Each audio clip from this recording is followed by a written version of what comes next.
Google subscriber you have called is...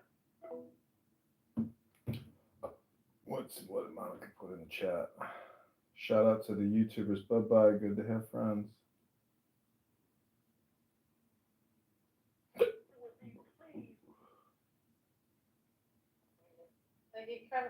He always says, Abby, Abby, don't you sleep? I woke up late. Oh my God, you must be so unhealthy. This is my last night, by the way. This is my last night. How would you rate your health, like your overall physical health? You know. Okay, hold on. Hold on. I have to tell you something. What? This is my last night in my house. Tomorrow I cannot be on this late. What do you mean? So I'm going back to the Netherlands. Yeah. Oh, you're going back to you're moving back home to your parents' house, so you won't be able to talk all your shit. Yep. You know, I lived with my mom in Colorado, and she heard me having a chat with like people in the same way that, you know, these clubhouse rooms go. I used to have a group of people that we were all internet marketers, and we would all talk shit every night. And one night my mom was spying on me, like I didn't know she was listening or watching, and she was like, "I can't believe the shit you fucking people were talking about, wasting your fucking time." Did she think you're a faggot? She said one time, she's like, "We think you're gay." You know what? You should do a documentary about your family. I feel like you and your family dynamic, it's like Modern Family with freaking Arrested Development type of scenario. Like, it is like Arrested, but that's a lot of people's families are like Arrested Development. A lot of families. A lot of families, and we're like the poorest version of Arrested Development you could ever imagine. But like, there's families out there that really do have a lot of money, and the mother is like the matriarch, and the father is like a very submissive adult. Oh, I hate that. My household is the opposite. What do you mean? Like the dad is in charge, the mom is humble. Yeah, about everything. Yeah. That's called nuclear family. My mom is very, like, she cannot say anything. I think that's cultural, like, but you know, an Indian woman. Have you ever heard like a really angry Indian mother who's just like horribly toxic? Yeah. The thing is, like, it's not really cultural. In my culture, it's not like that. But it's just my mom is very messed up, like Nora. No, I'm joking. My mom, if my mom was like Nora, I would never talk to my mom in my life. Nora Bandura. Hi, Joy. Oh, my sister's with my mom. I didn't know my mom was gonna go. You know how I'm finding out? Because I have my mom's GPS location on my phone, and we share our location. We both share our location. Joy, did you know I had a burner account on here, Joy, recently, and it said like I'm an actor. Yeah, Everybody assumed it was you. Yeah, Christy was going paranoid. She's like, "I think it's Joy stalking me." I'm like, "No, I don't think it's Joy." No, I met Christy on her first day on the app when she introduced herself to everyone as American. So that's inconvenient for her. But I love inconvenient truth. That's a good note. What did you think of using the name Joy? Did you get a very positive response? Yeah. I got removed from a few rooms, I will admit, because people thought it was you, but that sort of... Yeah. I also thought it was you. But then the reason why he says Joy, because he always say joy, love, and it makes sense, like that, you know? Yeah, what was my name? Joy Love? I think it was Joy Love or something. Art. Yeah, Joy Love Art. Yeah. And arts. Yeah. It was like the perfect. It's hard to find somebody that you can actually like take their identity, like, you know, basically a real. Anyways, Joy is like, you see what I'm saying? Like, I can't create. I don't know. It's hard. I'm just saying, there's only so many people you can choose on here. Where if you clone their account, like, there's no pushback. I just think it's wonderful. I don't have copyright on the name, and it's a beautiful word.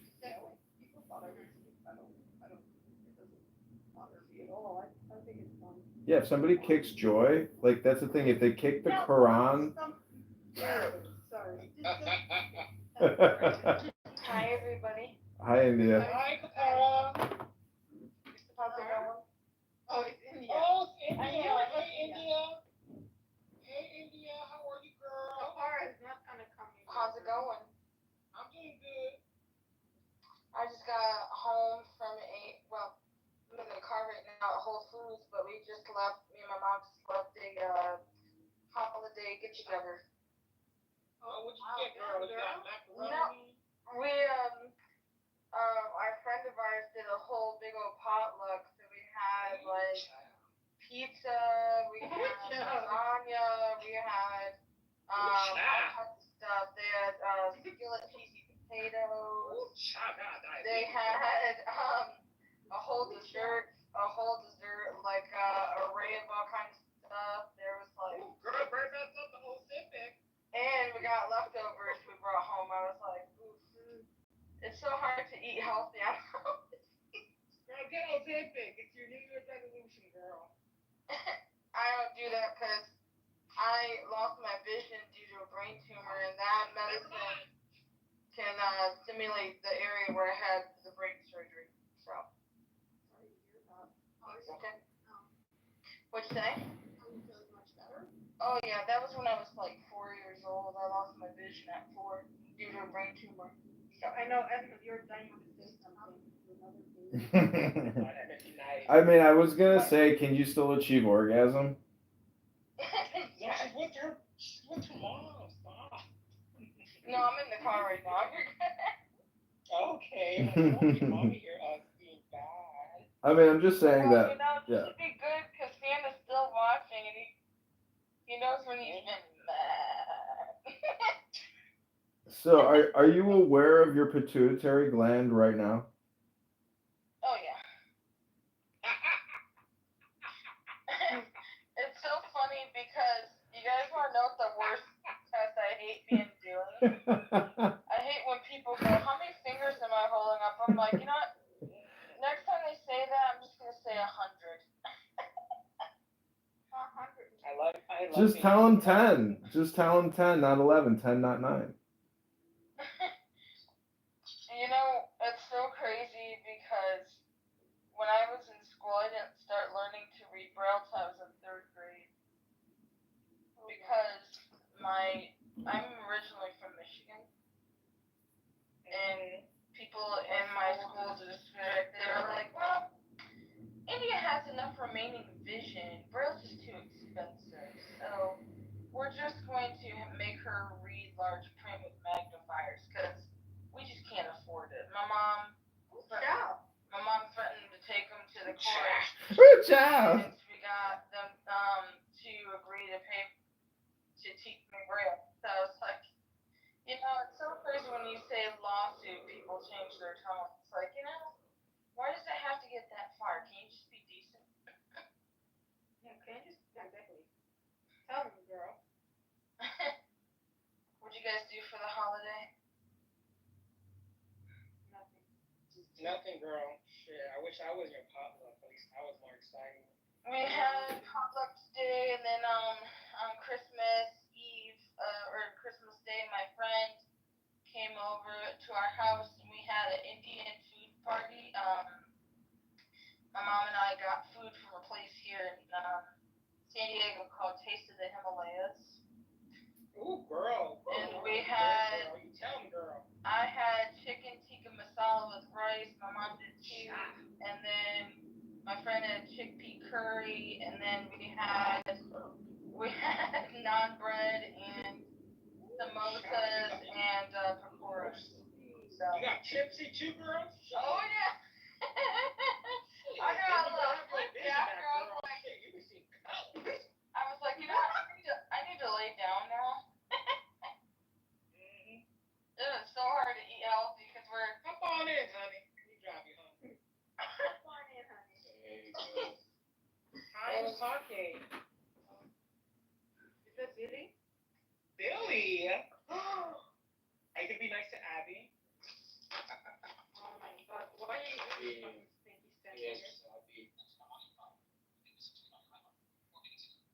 Oh, that's India's voice recording. Sorry, that was my watch. It's okay. We know we love Siri. You know, I love when I'm in a meeting and my watch starts to be annoying and tap me on the wrist. It goes beep beep beep beep beep beep beep. It's time to stand. I'm like, I'm in the middle of something. Can you hold up? Beep beep beep beep beep. I'm like, I am not gonna stand right now. I'm You can like, always turn that off. no, I know. Well, I would, but it's a good reminder for me to not sit in one spot all the time. I hate that. My butt starts cramping up, girl. Child. I know it is. I have scoliosis. So. Oh, girl, are you Ashkenazi? No, I have a 60-degree curve though. So. Okay, I thought you were Jewish, girl. Hi. No, I'm spiritual, but I'm not. I don't practice any religion. I love spiritual. You gospel, girl, aren't you? I'm not spiritual. I don't practice any religion, but I do believe in God. So. Another interesting data, sure. Now, people have taken to try and cancel me again. Very interesting. I never thought that people who are like right-wing racist elements who use woke terminology are going to be the people that try to cancel me. I could not have seen that coming, honestly. And those are the people who claim me to be unhinged. What? Anyways. Like, I am the person who's unhinged, really. Like, out of everything that has happened within the last couple of days, I'm the person who's the most unhinged? Really? Really? Okay. Okay. I see how that works out. Like, of all things that. Sure. Also, for those of you who just joined in, please quote post the space with join the conversation so more people see that we are live and can join in. It's going to be a discussion quite like any other, really. If people want to have a discussion around H1Bs or whatever, we'll be willing to have it. But realistically speaking, we're just going to have a show as we usually do, right? So that means looking at anything that's like a news breakdown or whatever, and discussing stuff, software-related stuff too. So whatever it is, really. About to post a clip of what you said yesterday about Martian Civil War and stuff like that, the Path of Independence. So yeah, that's going out right now. I'd keep that one. There's no need for that one, in my opinion. But I use it as an example because I feel as though that's it was an example, but not the best example, because I wanted to kind of make it so that people understood the way that Also, by the way, in terms of people being let up or people not being let up, Auda's going to be the one who's going to take care of that, just letting you know. So, like, he's going to be the one who lets people up or drops people down.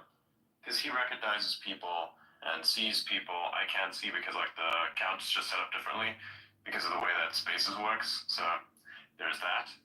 But, yeah. Cool.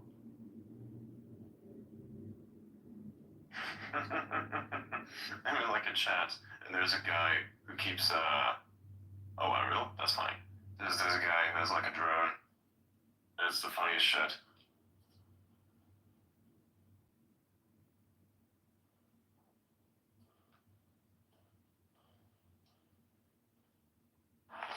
Is he doing something good with the drone? Yes. Nothing bad. No. He just flies it high within the limits of the law, of course, doesn't break the law. Takes pretty good pictures of like sunrises. That's really it.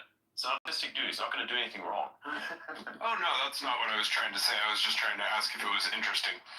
Like, oh yeah. What you found cool about it. Yeah, 100%.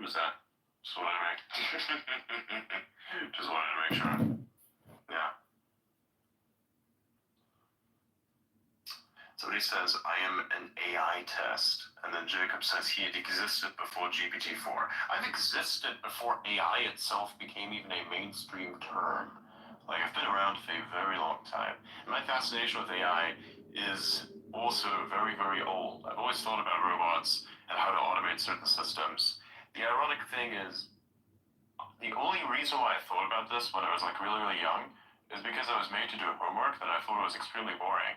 And so I said, what if a robot could do this for me? Like all the writing. I could just basically read stuff, put it together in my brain, have it be narrated, and then this thing would basically write it out for me. That's where my understanding, like the desire to understand how robots works, comes from. That's where it started.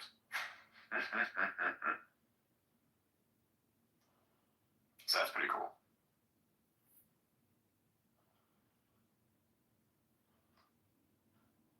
Also out, I'm gonna post this meme.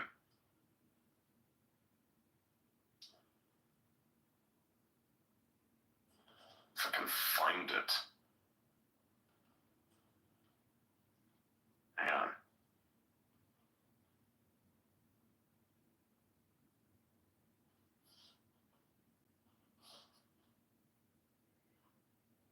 Do this one.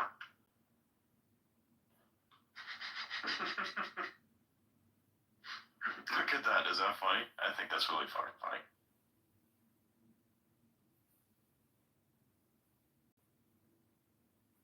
Nice.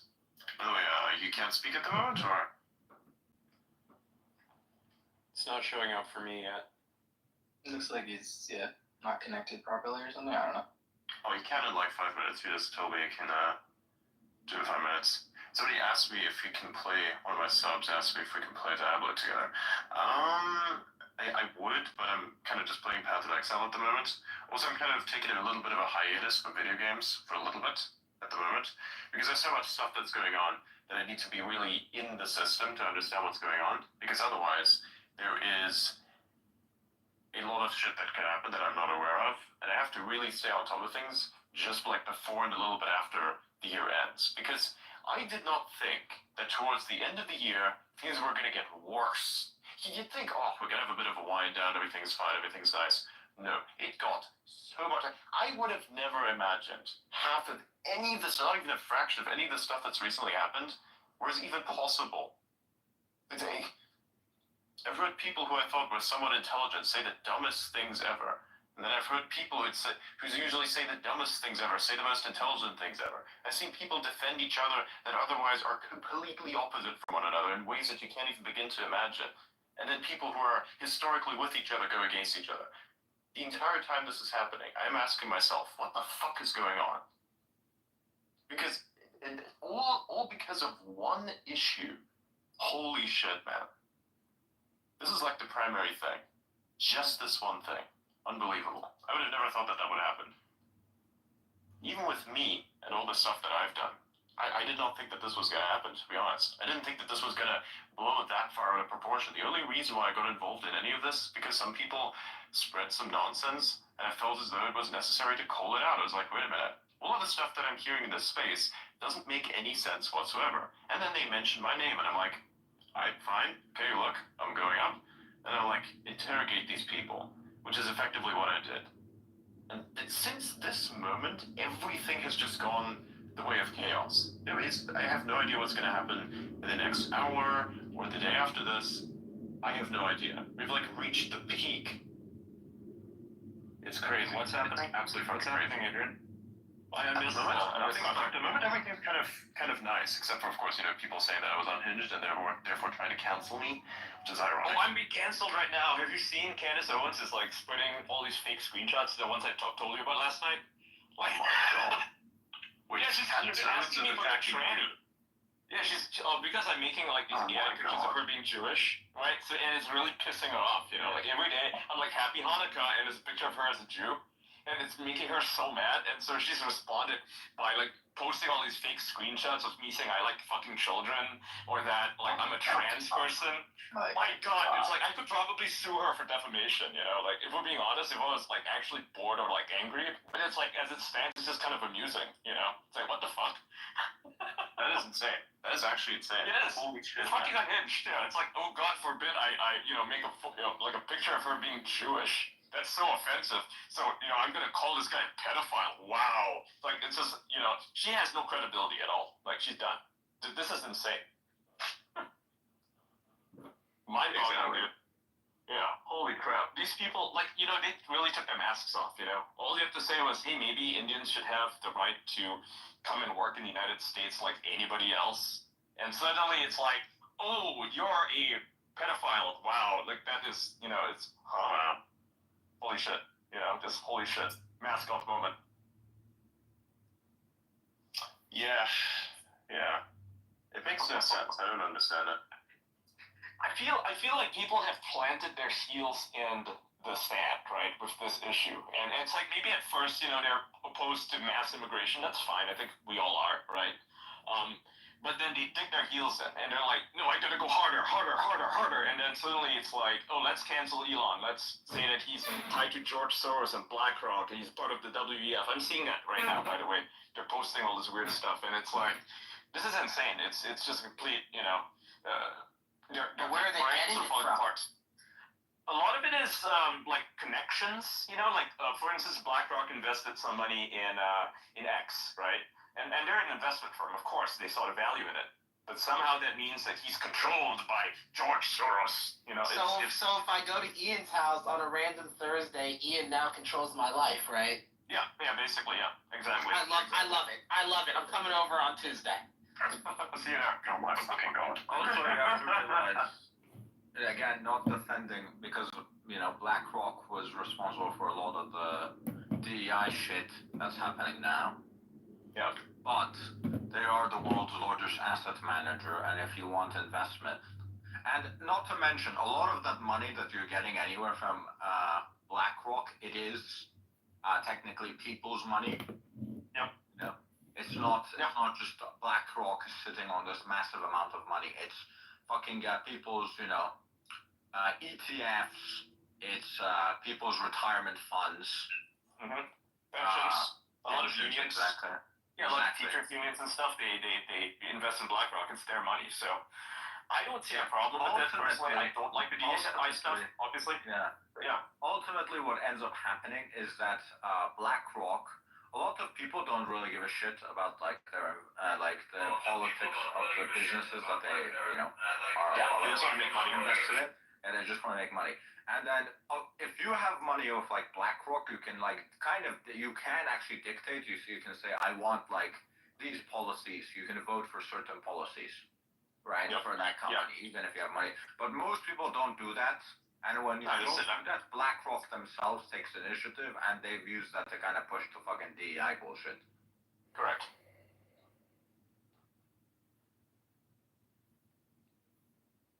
It's just a market, and people who don't understand a lot, and I've noticed this with, you know, not just with the H-1B stuff, but with pretty much any topic, right? When they don't understand something, but they have a really strong opinion on it, it's actually kind of annoying, right? Because their opinion is based on nonsense, on conjecture, on misinformation, on a YouTube video they saw, on maybe not even a YouTube video, but a Rumble video of some crazy guy saying something, and that's where they get their opinions, and then it turns into concrete facts, and they're spreading it. And, you know, I have no problem with this quote-unquote disinformation, because it is disinformation, right? But they don't educate themselves, and that's really irritating, because if you can present to them, you know, actual facts with data, they don't care to listen. They'll just call you a liar, or they'll shut you down somehow, some other way. They're not interested in the truth. They're just interested in being outraged and angry and upset, and they want to feel like they're accomplishing something by crusading against this thing that doesn't exist. It's Don Quixote syndrome, right? Tilting at windmills. So ideally, they're just pushing so many lies until I guess as many of the masses can just believe it, which is absolutely silly, to be honest with you. But it's unbelievable. We need better education. We need better education. I mean, this sort of thing, it's funny, you know, like, Americans love to think like they're the best and the brightest, and their education system's amazing. Yeah, I'm talking like average Americans. I'm not talking about educated, you know, informed Americans, right? But this sort of thing doesn't happen in Europe as much. You know, it doesn't happen in Russia, right? It's like the people there living, I know a lot of Russians, right? And they don't fall for this sort of conspiracy shit. And maybe it's because the media doesn't lie as much, or maybe it's because it used to lie this much back when they were Soviets and they had the Pravda, which would lie to them every single day.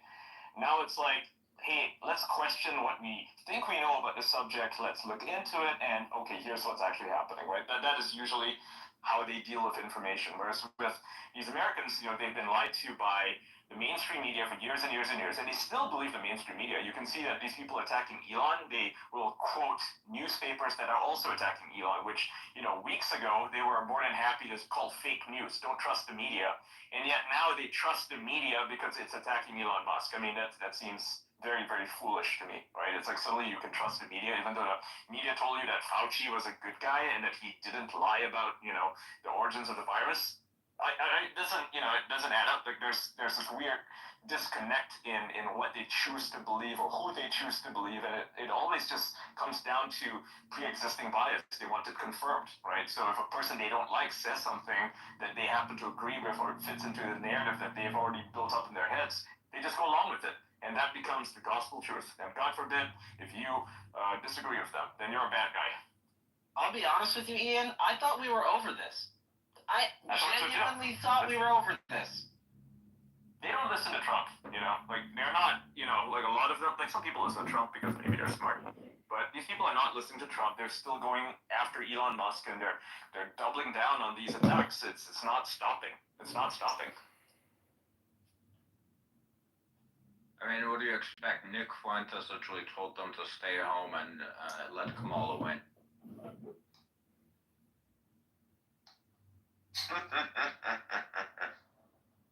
The bar was fun. Did people actually believe that? Well, just go for stay home. No, basically, their argument was if Trump's not gonna take the issues that they take seriously, then they might as well let Kamala win. So they came to the teach Republicans a lesson. So ideally, they decided that diplomacy was not an option, is what you're saying.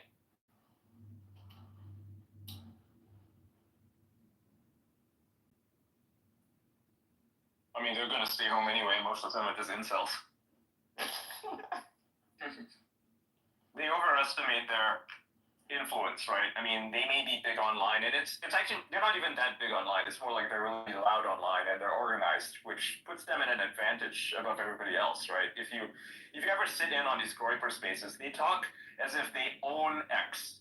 And they don't get a lot of reach either. They get a lot of reach among their own followers. Obviously, they do have a decent amount of followers, but they don't really move the needle. They're in a very large echo chamber, is what they are. But they have this perception that they control everything. And if you compare the size of, I don't know, their community versus the size of a Reddit subreddit, like one of those leftist ones, like anti-work, it's nothing. It dwarfs, anything that they can do. Like anti-work is extremely, extremely organized, and people don't seem to realize that. I mean, the right is fighting amongst itself. You have like these retarded conspiracy theory types. You have regular MAGA, which I like, and then you've got these Groypers, and you've got a bunch of libertarians and so on. And we happen to think that we're like this big thing here, and maybe we are in some cases, in some instances. Like MAGA is definitely very, very big, but then you compare all these other smaller groups to something that goes on Reddit, like a sub-community, and those are so fucking big, it's unbelievable. They have millions of followers.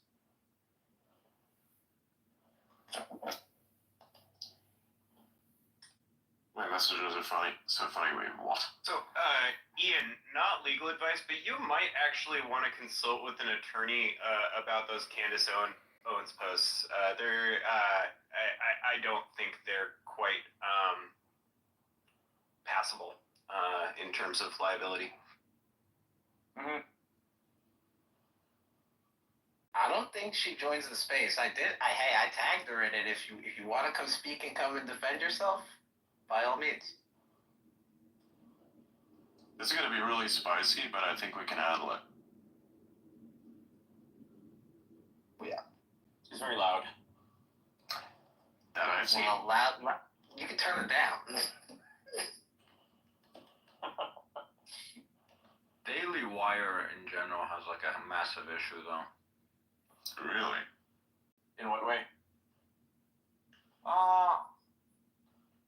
I would say it's the people there aren't like quite very logical, and it leads to like a lot of issues. Well, I question them hiring her for sure. that was not smartest move. No, I mean as like a whole. Do you think it was a DEI hire? Oh, that's a good question. No. Sorry, it was a curse. Because Candace Owens was very important in like the whole Brexit movement of like blacks leaving the Democrats and joining the Republicans. She was very important in all of that. So calling her a DEI hire isn't really fair because she did actually like kind of start that movement. Or at least popularized it. She popularized it. Yeah, I wouldn't say she started it. Yeah. Brought it into the mainstream. There's a lot of normies who listen to her. Yeah. Right. Should I cause some chaos?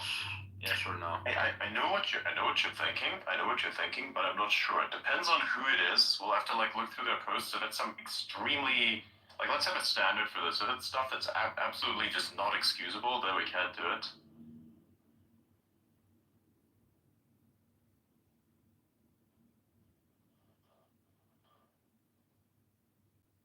It degrades the space.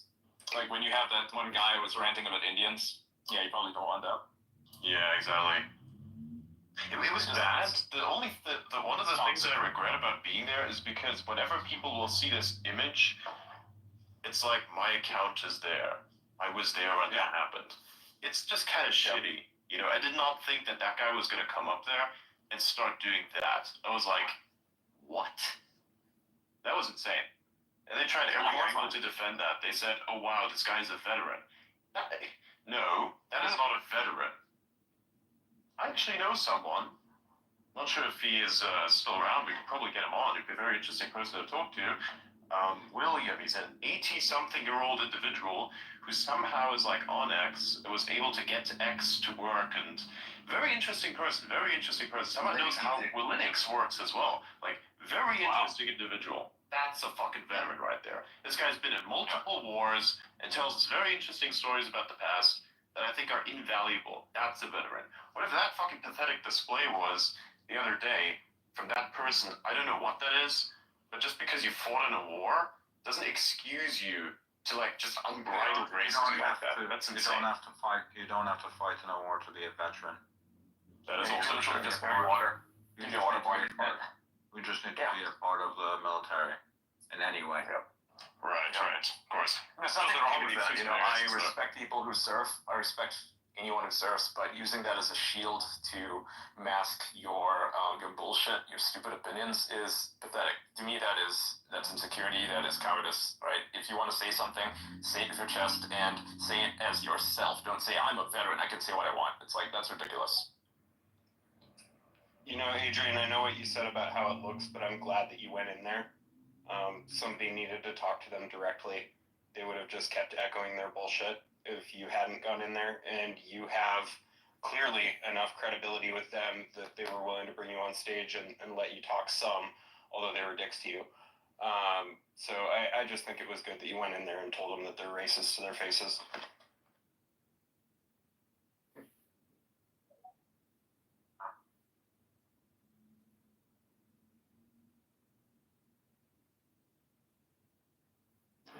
Am I sounding better tonight, by the way? Yeah, your mic sounds good. Wait. I'm not gonna lie, Spaces is connecting way better today than it was yesterday. Great.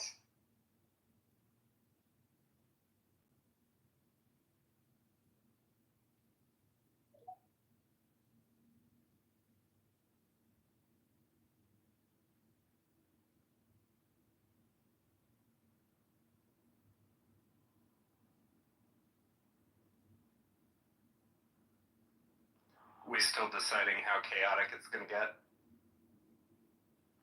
Looks like we got some new speakers up here. Yeah.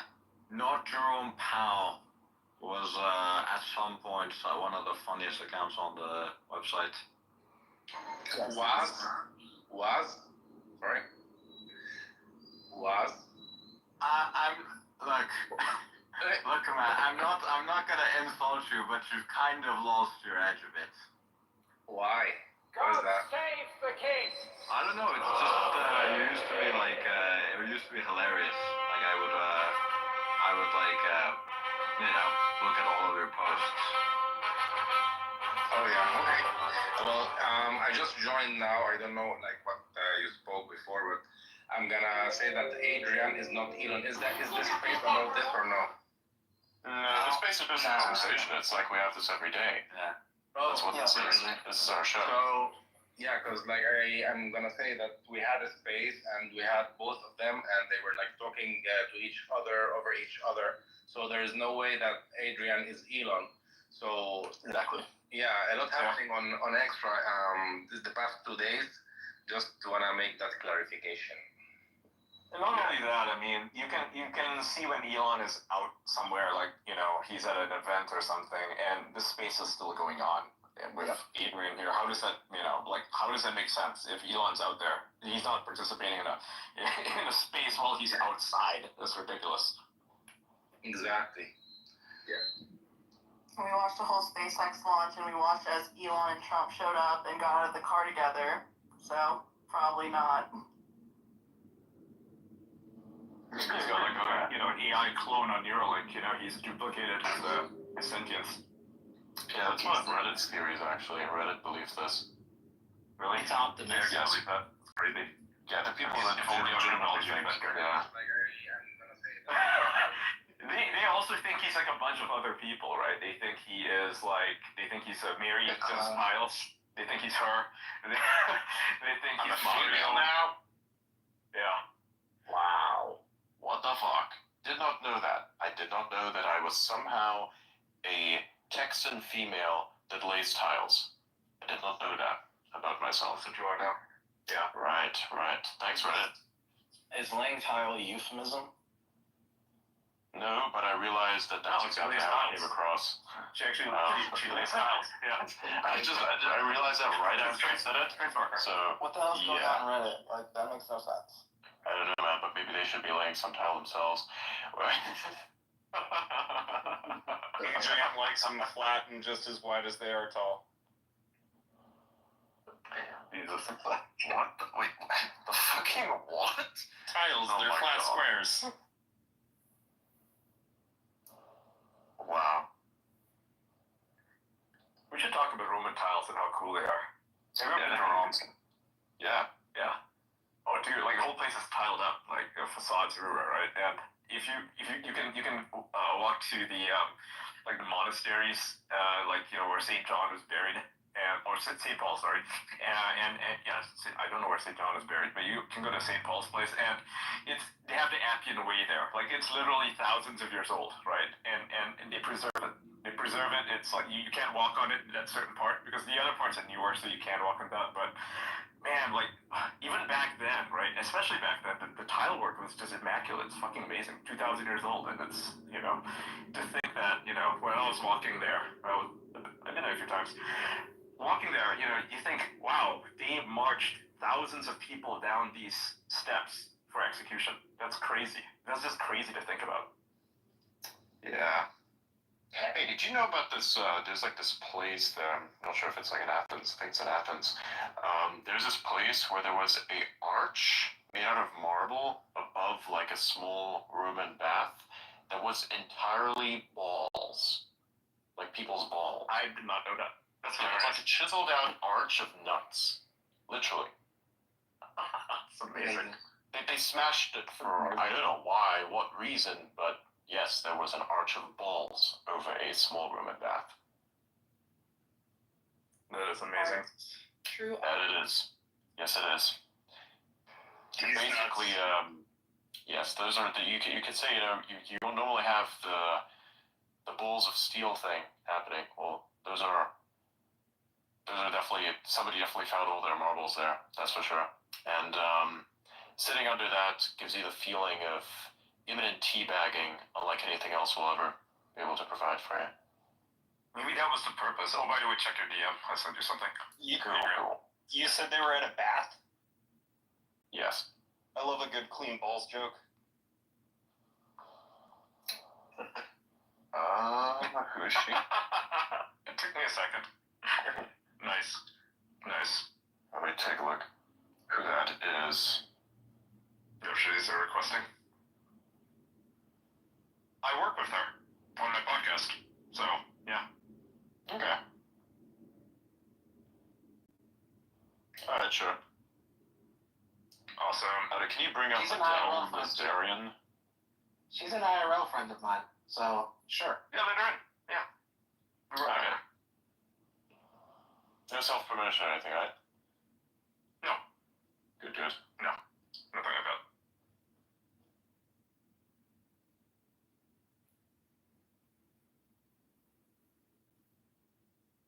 What are these quote posts? That's the funniest thing.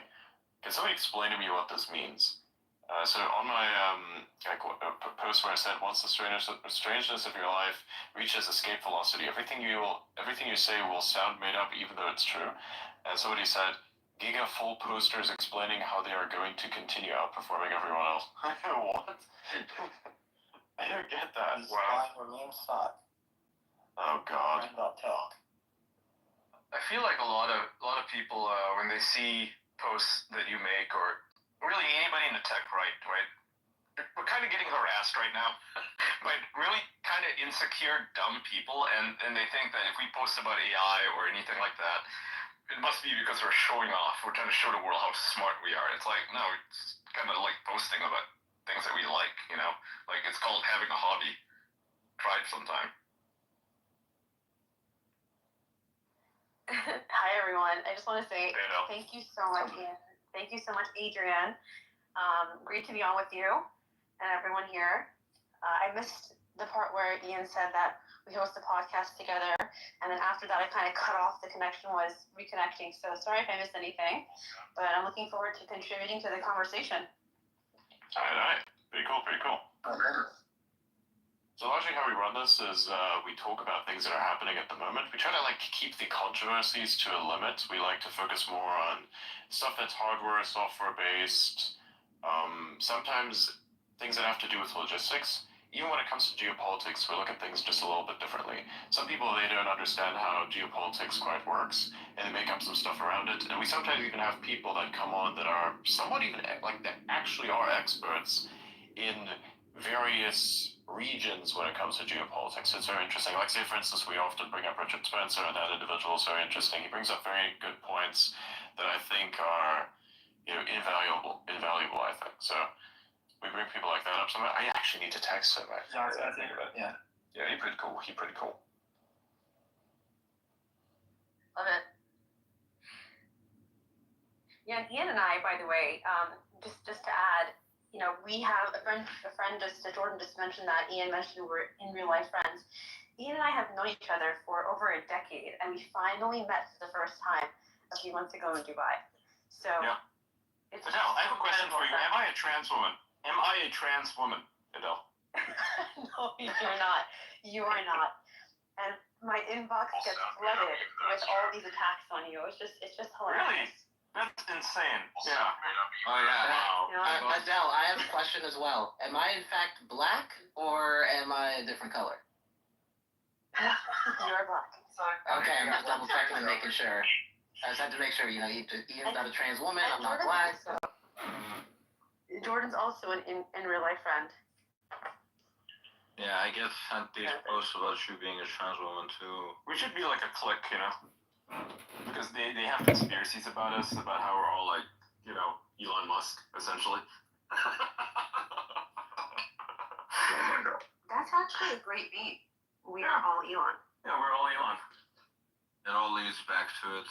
I have people thinking I'm Ian. I have people thinking I'm Adrian for some reason. I have people thinking I'm fucking Andrew and Tristan Tate for some fucking. There was a post today. I think it has like over 10,000 fucking likes at this point. That's talking about how I'm Andrew Tate. Wow. Tell us your secrets. What secrets? Colors of Bugatti. Yeah. Yeah, how much was it actually? Yeah. I don't know. 5.5 million. Pulling some number out of my ass. Somebody check the receipts. They only make like a handful of those every year, right? Which is why they're pretty unattainable. Bugatti also loses money. They're actually made by a company called Rimac. The way you said it, that's how I know you own one. Rimac or Bugatti? Yeah, Bugatti. Right. But they're made by a company called Rimac, and Rimac makes both Bugattis and Rimacs. And Rimacs are performance-wise the absolute best electric cars, but like they cost like 3 million base. That's a lot. So when the Rimac Nevera came out, it broke I think like 11 world records. It's an electric car. Is it faster than a Plaid? I think it's the fastest car on Earth. Yeah. Okay. Wow. Yeah. It broke several world records when it first came out. But you said they're losing money, right? Or is it just on Bugatti or just on both companies? Both. Then how the hell do they? Pardon my language, but how do they? They're subsidized by Volkswagen, basically. Oh, okay. So it's a vanity project for Volkswagen, I assume? No. So 100 Jettas for one Bugatti. So despite the fact that they are like each in the millions of dollars markets.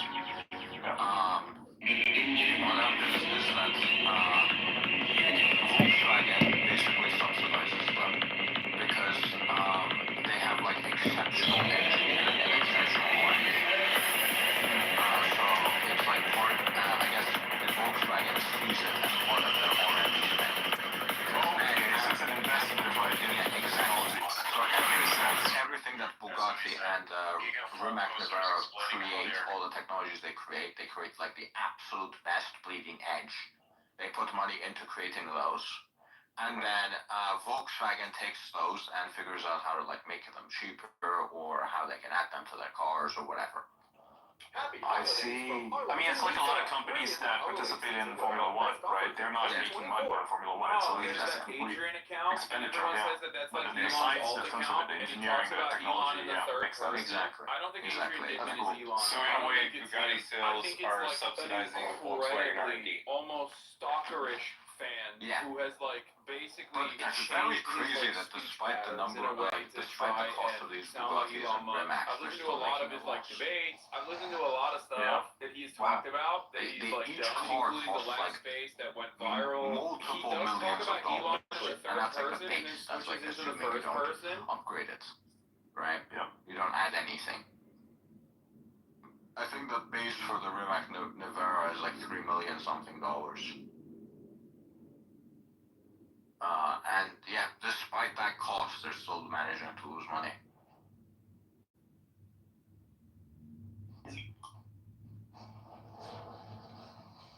By the way, do you see Spencer? Also, because I don't By the way, do you see Spencer coming up? Spencer is listening, but he's not requested. I'll just invite him. He just requested. Nice, okay. Okay. So apparently, Ian and him have a little bit of beef. So Ian don't do anything, like nothing. Wait, who would have a beef? That's who's Spencer? Not Spencer. Yeah, I don't know him. I guess a lot of people have a beef with me. I don't remember the beefs I have with people. Sorry. Hey, John. So I'm not going to be hostile. Yeah, I don't know the guy. Yeah. John, welcome to the. No offense, John. Yeah, welcome to the conversation. Hey, Adrian. Thanks for having me up again. What's up, John? What beef do we have? It was Ukraine 2 years ago almost. Really? Oh, I don't know. I can't remember. Yeah. Yeah, Mario's space. Mario's space about Ukraine. Okay. The Maidan Revolution and stuff like that. Oh, okay, yeah. Oh, okay. Yeah, no worries. Yeah. So yeah, we don't have a beef, Adrian. So there was a post that says, I recently saw that Adrian Dittman was outed as Elon. So when I was listening to this space, I was focused on him. Then I realized that Call Me Out also sounded familiar. took me some minutes to realize that it is Andrew Tate. And that got 9.8 million not 9.8 thousand likes, and it got 1.6 million views. And then You did say you had nice cars. I'm just saying. oh man. and then What? Andrew Tate fucking quote posted that saying true. Yeah, he's actively, Andrew Tate is actively pretending to be Outa. Literally, he's actively pretending to be Outa because he likes the chaos.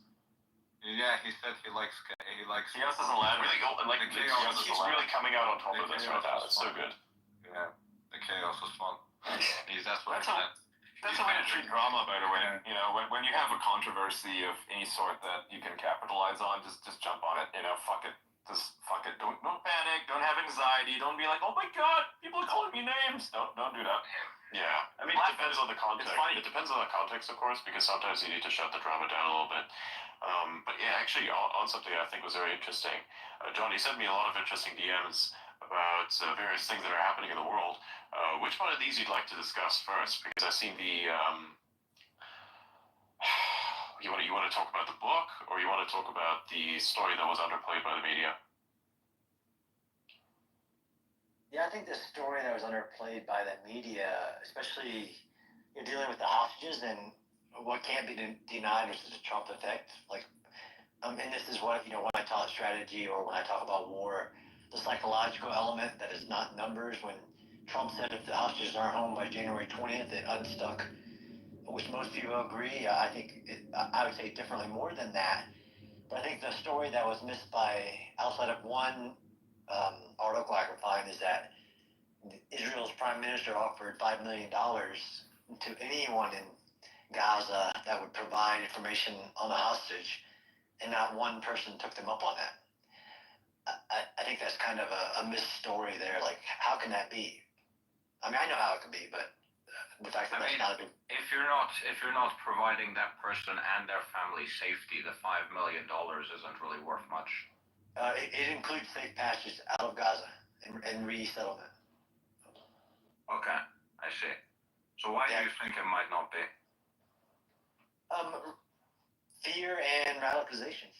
I mean, if you look at, use Gronk or something, look at how many terrorists like Osama bin Laden, Saddam Hussein were all basically tipsters providing information for reward or something.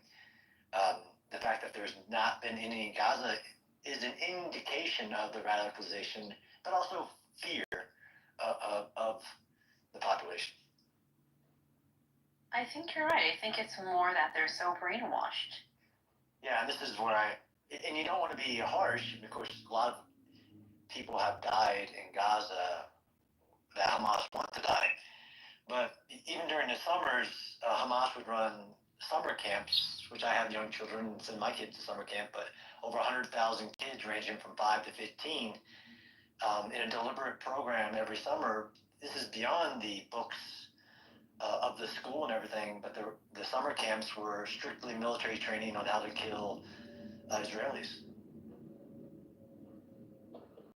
Right, so this, the safe passage, what exactly are the details of that? Like, is it them and like their family, their extended family, or is it just them?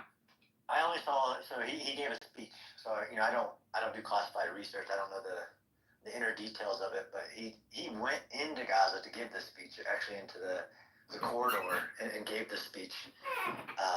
And it said the dollar amount and the safe passage. So, I mean, some of it's too a radicalization of trust of Israel, but it's just like that's a hard fact that he made the statement. Some people then immediately say you can't trust anything he says.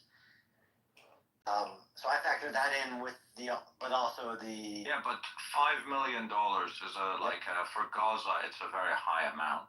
Absolutely. So I don't think there would just be radicalization that would be stopping someone from taking that. There has to be some other factor on top of that. So if it's just safe passage for the person themselves, when you're talking about like a lot of Muslim cultures, there's a family is like very, very important to those people. So if it's only safe passage for them, and maybe even their family, but their extended family is still in Gaza, well, those people could still be harmed because of them giving that information. Agree, but again, with the previous hostage deal, like what Israel gave for Gilad Shalit, which was 1,000 prisoners to include Yahya Sinwar, that was to get one living hostage back. I don't think that Israel wouldn't be offering full passage of whatever it would take for direct details. But I agree that it's more than just radicalization. I mean, any Palestinian in Gaza who's raised his hand saying, "I will lead," this community, Hamas has killed them. So there is still a coercive fear factor of this. There is. I'm just going to add a few points, I think. Yeah, it is definitely a fear of reprisal. We don't know, actually, that Netanyahu will provide safe passage for all the extended members of those families. That said, let's say it's even up to 10, 20 of them, then how is Israel going to deal with the national security implications, potentially, of them then becoming radicalized within Israel? So there's that aspect, right? I doubt he'd allow for more than a select few numbers of family members. You mean the average citizens, right? In Israel? Sorry? The average citizen in Israel. Is that who get radicalized, or? I think anyone. No. I'm saying the ones who he would grant safe passage to, right? How would they then monitor, let's say, those who have been radicalized, but who are willing to take that offer of the $5 million with information leading to the release of the Israeli hostages? Granted, they get safe passage, right, for them and their extended families.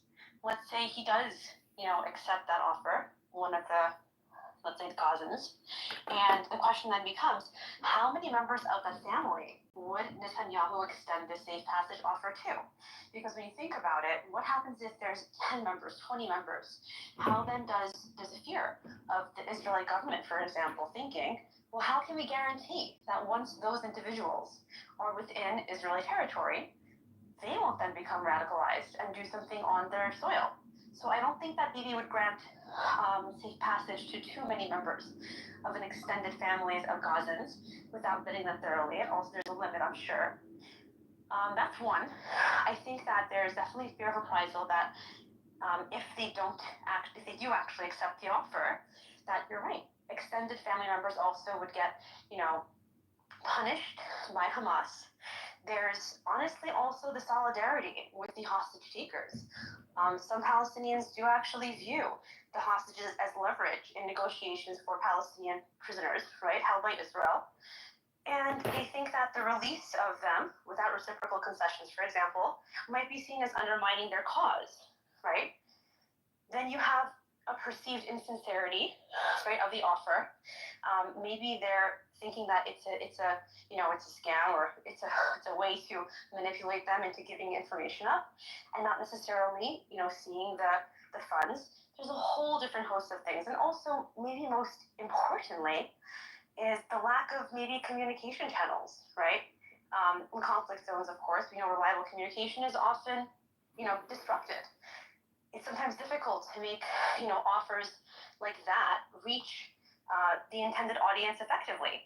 So we have quite a few different, scenarios in play, parallel and, in parallel with one another. So yeah, I think it's a pretty challenging scenario.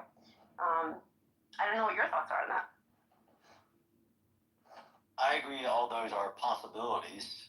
The media one's a little less for me. So on the ability to, with the cellular network and the amount of communication that's happening. But it's definitely an indicator. I think the media undercovered it. But I agree that in conjunction with this, the fact that once Trump gave the January 20th ultimatum on the hostages, that provided a lack of hope for Hamas to continue to hold hostages to get the maximum amount of things they can get out of them. Can I bring up something very quickly? So another Boeing plane has just crashed. Jesus Christ. Are you fucking serious? Where? Where? South Korea, it says killing all but 2 of the 191. That was a little old news there. Sorry, that's not quite breaking news, bro. Yes. Yeah. Unless there was a new one, which I hope wasn't, yeah. Right. Yeah, pretty sure it was yesterday. Ooh! There's 2 people survived that crash if you watched it. Yeah. What condition are they in? Do we know? Like, what's the condition of them? Are they, like, injured in any way? Because if they came out of that in one piece, that would be insane, actually. Yeah. Also, why is there a gigantic wall of death at the end of the runway? Oh, I know why. So everybody's been posting that, right? And everyone's like condemning the South Koreans. Actually, that's at the end of pretty much every runway. It's to help navigate at night when it's stormy. Airplanes can see it. It basically strobes the airplane with like a bunch of lights and lasers and stuff. That's why it's there. Right. I looked at that. And it's the only way it works. Yeah, it's the only way it works, by the way. Yeah. Be treated for multiple injuries, including a fracture to his rib, shoulder blade, and upper spine. Wow, great fucking news break. Wow. There's a female and a male survivor, both flight attendants. The other one sustained injuries to her ankle and head. See, this is the 7 o'clock news now. But it's not even accurate. Nice. He must have been thrown from it. If I had to guess, they were probably thrown from the explosion. They must have been standing up or something. Day of aviation disasters shocks world after 3 countries see passenger plane crashes in less than 24 hours. Yep. South Korea, Canada, and Norway. Mm-hmm. Yep. There's video of the one in Canada. Yeah. South Korea. Air Canada became engulfed in flames during a crash landing in Nova Scotia. That engine failed or something. Oh, the landing gear failed. Sorry. Yeah, the landing gear failed in that one as well. It was also a Boeing. I think the Norwegian isn't a Boeing, but I might be mistaken. And the day before that, there was the crashing of the plane in Kazakhstan, Azerbaijan Air. Azerbaijan Air, yes. Yeah, they're still investigating the cause. Obviously, something did explode. It might have been a drone, or it might have been, like flak, right? And the air guns accidentally, like, flew off course or something, because they were shooting down drones at the time. Yeah, so I would apologize. I don't. He did, yeah. Yeah, I don't know if this is accurate, but it says an investigation showed the jet was mistakenly shot down by Russian air. Oh, that's just the British press. They are like rejecting his apology to Azerbaijan, which is like, can they go fuck themselves first of all? Because like, who are they to say anything? Vladimir Putin gave a public apology to the president of Azerbaijan about the tragic incident and offered his condolences. Yeah, and they're also paying for the victims, so there's that. So Ian, the Air Canada one wasn't a Boeing. I think it was an Embraer or something else. Okay. And the Korean one, I think they had like problem with the hydraulics a day before, and the airline decided to fly it anyway, so it wasn't Boeing's problem. Oh, but it was a 737-800, right? The Korean one, yes. The Air Canada 737-800. The Air Canada wasn't a Boeing. What about the Norwegian one? Was that a Boeing? I think the KLM, you mean? Yeah. Yeah, it was a Boeing, I think. Yes. Okay. It's a bad year for Boeing. Yeah. Anyway, Boeing is not having a good year. Yeah, let's go back to the topic. Sorry for derailing that. I thought that was new. So I wanted to say, I think there's also potentially a problem on the practical application level, because $5 million reward sounds great, but if you have multiple guards assigned to guard each group of hostages, then you kind of have a game theory problem when it comes to how do you actually either start the conversation, are we going to liberate them together, or do you turn against your fellow guards to try to get them out? Like, I think that is an additional wrinkle that makes it harder to just act just because you know there's a reward. That's a prisoner's dilemma, right? Yeah, and on top of that, can't forget that there will be reprisals, right? If you are that guard who turns on his buddies and you go free, and you're living somewhere in Israel one day, someone's going to try to kill you. It might be an Israeli, someone who realized, oh, you're that guy who was a guard, but you tortured them or something, right? Or a jihadi will come after you at some point. So there's no real benefit. I think it's a lot of money. That's why I mentioned all the other high-level cases where money as a reward for information leading to has worked in the past, and the fact that it has had zero impact on a single hostage, because not all the hostages are held in the same location by even Hamas. It's just, I think, an undercover media story, and the implications. I mean, I think the hostage situation will be resolved shortly because Trump has taken away some of the advantages of holding the hostages indefinitely.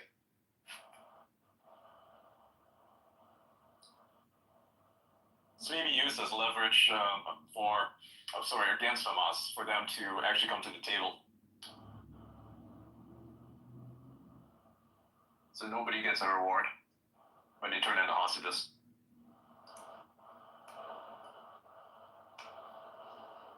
Right. The other issue that I said, Adrian, was there's some new reporting on basically reading levels in the United States, and I sent him I gave him an article about the national security concern of U.S. citizens not eligible to serve in the military for education, health, and criminal record. When I wrote the article in 2017, it was 70% were ineligible. It's now in 2020 greater than that. The thing that I tweeted, I sent to Adrian, was it's getting towards 80% not eligible to meet the minimum requirements to serve in the military, with the fitness being obesity one of the leading reasons, but it's also bone density and lack of any physical activity and basically education up to 17 years old. I know that RFK has it as a very big agenda, but it was with actual JFK wrote an article in Sports Illustrated in 1960 calling it the soft American, calling it a national security issue in 1960. But today it's a national security crisis, in my opinion.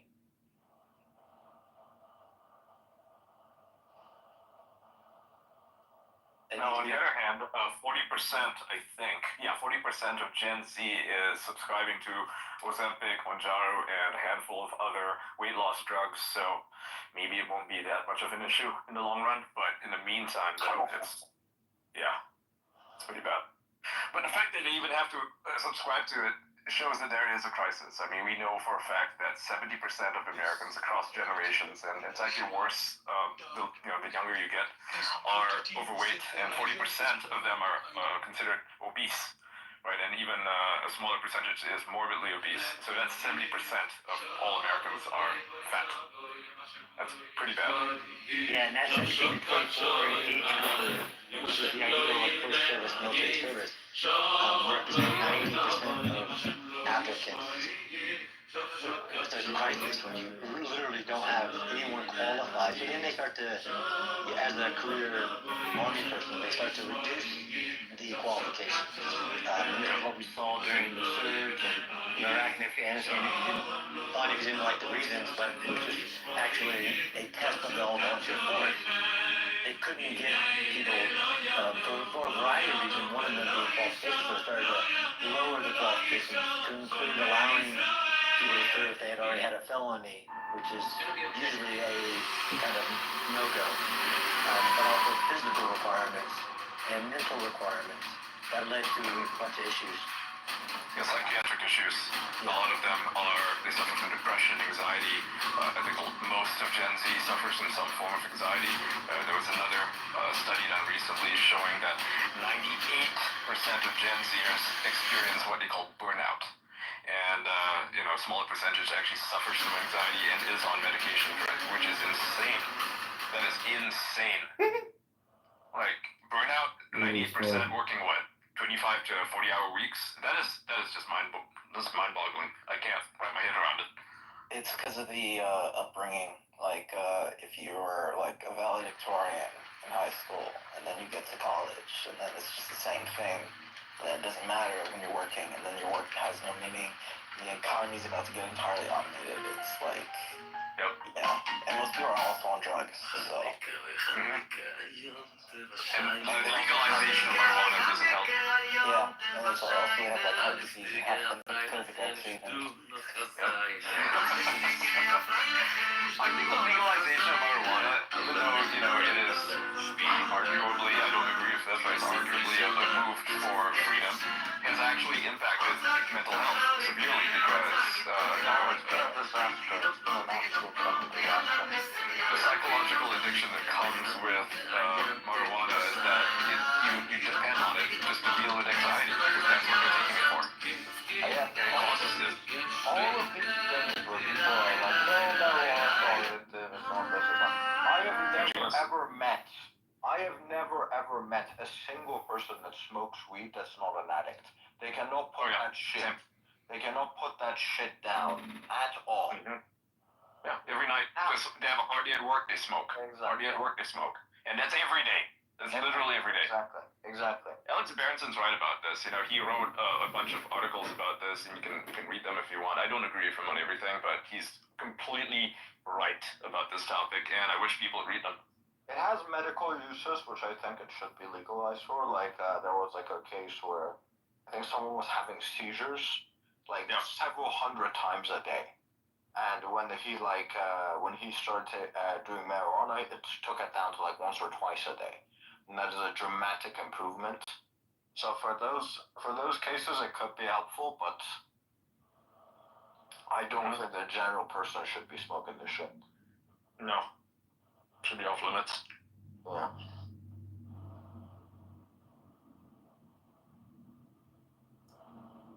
Look, I think there's no doubt that marijuana use is linked to cognitive decline. It makes you stupider. I will say for Parkinson's, it's actually pretty good because it's trying to make people stop. The issues that come with Parkinson's, right? So marijuana, like THC, of course, helps with that.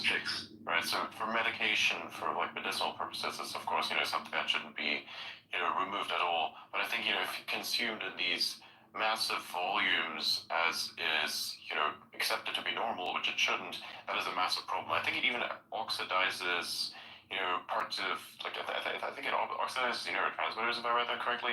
But but it's not good. It's not good at all. And you can only imagine if you are consuming something that your body reacts to so heavily, so much. I mean, too much of a good thing is always going to be a bad thing. Maybe it's not a good thing. I don't think there's no extent it might be. Like if you use it as medication, I think you might be fine. Yeah, I mean, but those exceptions, right? It's like with a lot of drugs, right? Of course, ketamine, is a pretty effective way to treat depression, right? It has proven to work. But that doesn't mean the average person should go out and get shot with ketamine, right? It's just Also, there's like a specific amount of it as well. So like it's given out from a prescription-based purpose, right? For instance, someone like Elon, this is the thing that all these weird unhinged leftists keep throwing at him, is that he takes ketamine, and it's a very deeply personal thing to ask a person, of course, but if you think about it, the ketamine thing is just because, I mean, hey, how would you feel if you had to deal with as many companies as he does, with as many problems that he needs to do? Like, imagine each and every single one of these companies has some sort of problem that occurs. It just happens this way because the universe is chaotic in nature. He has to deal with each and every single one of those problems every single day in some way that you can't necessarily anticipate even. So he has to be everywhere.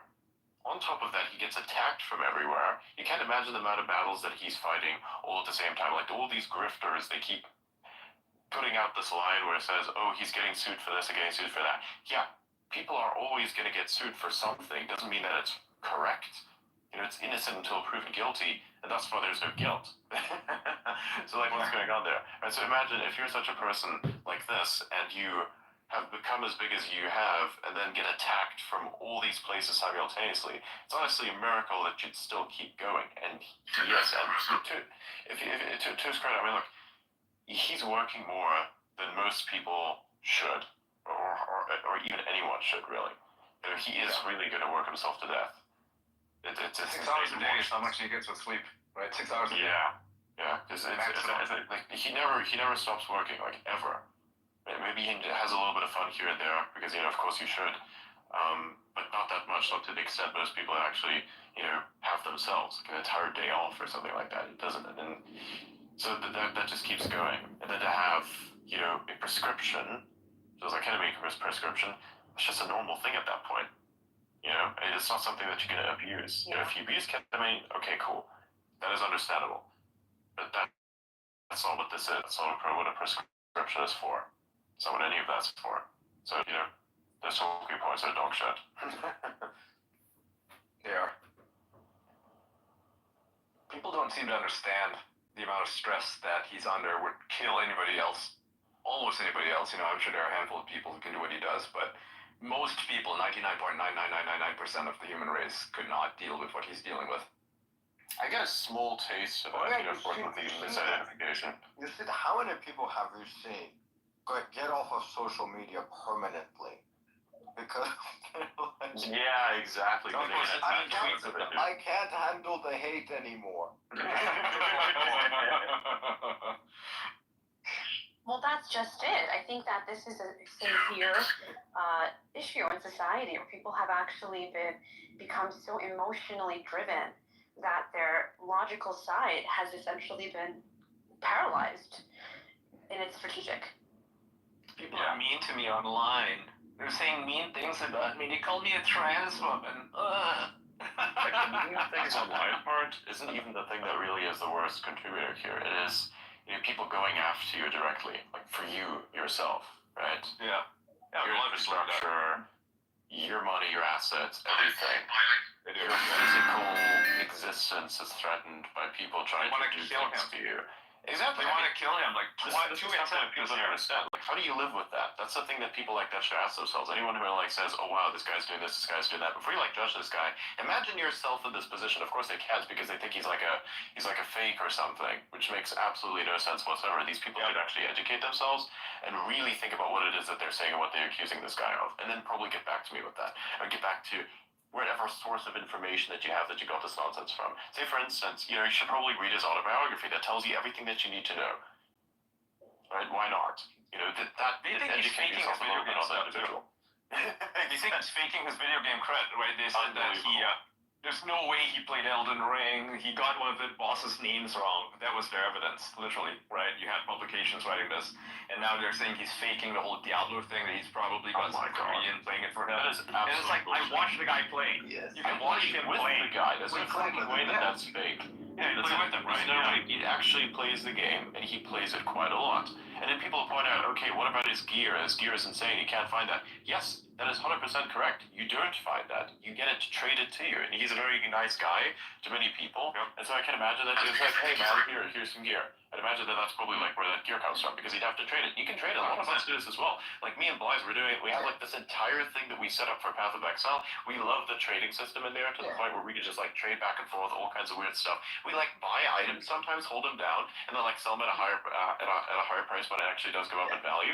And then we just keep making back on that. It's the funniest shit. We literally play the game like as if it was the stock market. It's fucking awesome. People don't understand the game. Variable. So yeah, you can trade. They don't understand games like Diablo. They don't understand games like World of Warcraft or Path of Exile, because when I play it, right, like this is what I do. If I play with other people, and I haven't done that in a long time, but when I play with a lot of people, you think about their equipment, you think about their classes, what would be good for them. So when you find, like, let's say you're doing a boss run or something, like a lot of boss runs, and you're finding gear, you're gonna find something that is so fucking good and that you could probably not use, or you think this guy I know would probably love to have this, right? So you message him, you're like, hey, I just found a thing, you want it? And like, just send it to them, right? And that's what he's doing. You do it all the time. Like with me and Blythe, it's like, oh hey, I found this really cool item you might need, or we put it in the guild stash because everybody can have it, because you know, guild donation, there you go. Somebody else is gonna need that piece of gear. So it makes no sense when people are gonna say he fakes his video games. He is a gamer. He is an actual fucking gamer, and you can actually see it.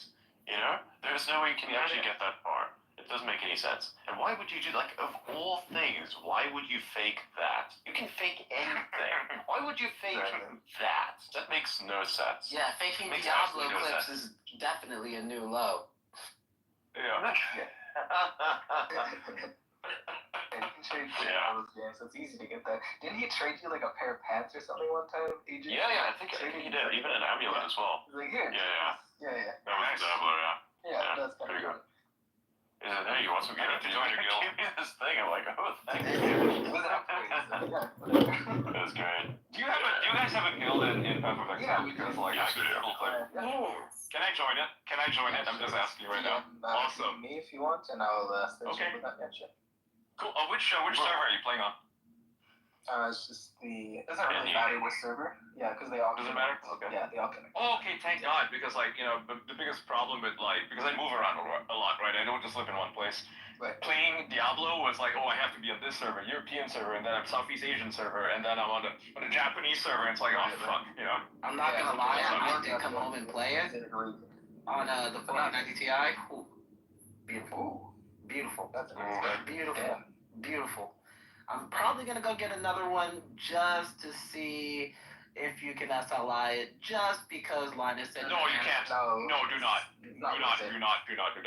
Do not do that. You will not get anything out of it. They don't even have SLI drivers. Well, that's the thing. I know that, but I want to have fun. With 2 GPUs. Why can't? Playing with 2 GPUs. Just let me have my fun. Just wait a month. They're coming out of 5090. The 5090 is coming out next month. Yeah, I would wait for the 50 series. Well, so you're buying me the 5090 for next Christmas. Okay, perfect. Let me go ahead and put you down for Pollyanna. Okay, perfect. If anything, you're gonna fund my gaming lifestyle, but sure. Man, you can't really play games on the Mac Mini. Adrian has like a 3080 right now. $600 Mac Mini. Yeah, I ran double 3090s and to be honest with you, I ran double 3090s and it was perfect, but there's very key things that you run double GPUs for. Like if you're running 2 6K monitors, you want a dedicated one for that. But that's ideally what I am doing. So running doubles of them are pretty ideal. Right, so think about this, right? So I have streamed in the past. I'm pretty sure many of you have seen these streams. It's pretty good quality, right? Now imagine this. The game itself, I can only play it without the frame rate going to absolute shit, unless it's windowed. I play it on a little laptop, basically. Nothing external of anything. Just the screen, that's it. So I play on the laptop with a 3080, and I've done so for like multiple years. This thing's actually pretty old. By the way, let's actually fucking move to Linux going forward, and then every time a game isn't available for Linux, we literally just won't shut the fuck up about it until we've moved everyone into the Linux gaming cult, and then they'll be games for Linux. Alright, okay, accepted. I mean, look, that was literally what I was thinking earlier as well. I was thinking to myself, if I'm gonna get the 50 series, I'm gonna get a whole new computer, I'm gonna make an effort just to have that whole thing be Linux and just have everything else be personal. Yeah. Like, I'll ship the other thing, make it personal, like reset everything, and then that's just the thing that I'll have. But for the new thing, I'll definitely run it pure Linux. Yeah. Yeah. You want to know something crazy that I've noticed about games? You are right about the window thing. Every game doesn't seem to be optimized until maybe about the 4th update, where they finally figure out maybe it doesn't work for anybody that doesn't have less than X. Yeah, I don't know why they do that. It's a QA issue. You can't optimize for every single configuration, so there's a lot of people going to be left out. Like, I'm a laptop gamer, right? And if you really care, you can. Well, if you're Valve, you can, right? That's why Valve has their hardware service, right? They optimize for the ones that are most common, 1080, whatever, and then afterwards they will move on to like the stuff that people have less and less, right? But for most companies, I think the best example of this in recent times is Stalker 2. That game is optimized if you have certain configurations, but it runs like fucking dog shit if you play on a laptop, because they did not optimize that on any sort of laptop hardware. The prime example, to be honest with you, like I don't want to dig up old graves, but Cyberpunk, that was a prime example of that with the RTX and DLSS. It was absolute. Unless you literally had my configuration of setup, you couldn't run the game, and I knew it for a fact, and I was lucky enough, and I know you're gonna laugh, but I was lucky enough to go to Micro Center, and they happened to have the last two 3090s, and they happened to be open box, and I was like, oh, fine, I'll take them, 30-day return, whatever. $900 a piece, both worked gloriously, and I was actually able to run that game as intended on Ultra everything, and it worked. And if you hack the files, right? If you read the INI files and you look at the default settings, it's optimized for 3090. Seriously. Yeah. And that's hilarious. Like, and just for the space, if you know or you don't know, at that point in time, MSRP for 3090 was almost $2,000. You'd be lucky. You would be lucky to find one under 1,700. If you did, you were buying it just to resell it. And you couldn't find them either. It was to the point where Bitcoiners are buying them up. Ethereum miners. Miners were buying them up so fast you couldn't even you literally couldn't even buy them. Yep. You know when the stores had to limit GPUs. Dude, you remember when right after it finished? This is actually a really interesting thing. So right after Ethereum moved from proof of work to proof of stake, all of that compute was then immediately useless for that specific use case. That compute is still around, of course, and you can buy it for very cheap because you rent it out. It's actually very cheap. I forgot the site that you can do it on, but it's a very cheap resource. Nobody really knows about it. Oh wait, no. Anything that's online mining, anything like that, is complete horseshit. It's hard to get. No, we're not doing online mining. No. Just the compute itself. We're not doing online mining. No. Okay. That's not what I meant. No. Just like training AI. A lot of it went to Apify. Apify bought a lot of the those miners up, and they used that for compute. They used that for web tracking and all sorts of things, right? Yeah. You can rent that. I mean, I have an account there. It's nice. Yeah. Again, so it's not about money, it's just about having the computer. Specifically, I'd be talking about something like AI, like using it for AI. That's what you could use it for. Yep. Like, hosting your own instance, because it actually does require a lot. And I can imagine you host your own instance of something, and you have, you want to run the... you want to run, the latest model on it, and, fuck around with it. Or probably if you use it for company purposes, you're going to need your own instance. You're going to need your own thing, because otherwise it's a privacy problem. That's what all of the GPT broker companies do not understand. That's what a lot of them don't understand. It's like you actually are sending the data straight to OpenAI, and the OpenAI, I'm pretty sure, has to read it because it's a moderation problem if they can't. So if that is imagine if somebody is using the AI to make drugs or make a bomb of some kind, that's not okay. So they would have means, I think, by which you'd somehow track that and shut it down. Because if you didn't, it would be probably very risky. I'm not sure if that's exactly what they have, but I know that people have gotten banned for asking it certain things. I'm not sure what exactly these things are. They just said that I've prompted this thing a little bit, and then all of a sudden, you get banned. I'm not sure what exactly they prompted it with, or what they did. I have no idea. I'm not sure what that is. But that's all I know. So, yeah.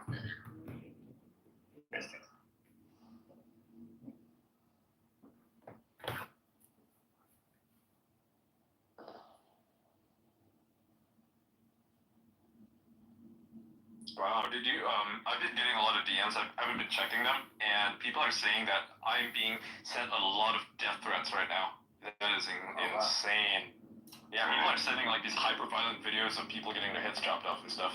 I mean, I've been trying to get Candace to come here and come talk to you, but she hasn't replied or said anything yet, and I mean, I'm tempted to send an email just because. You need to report that, that's fine.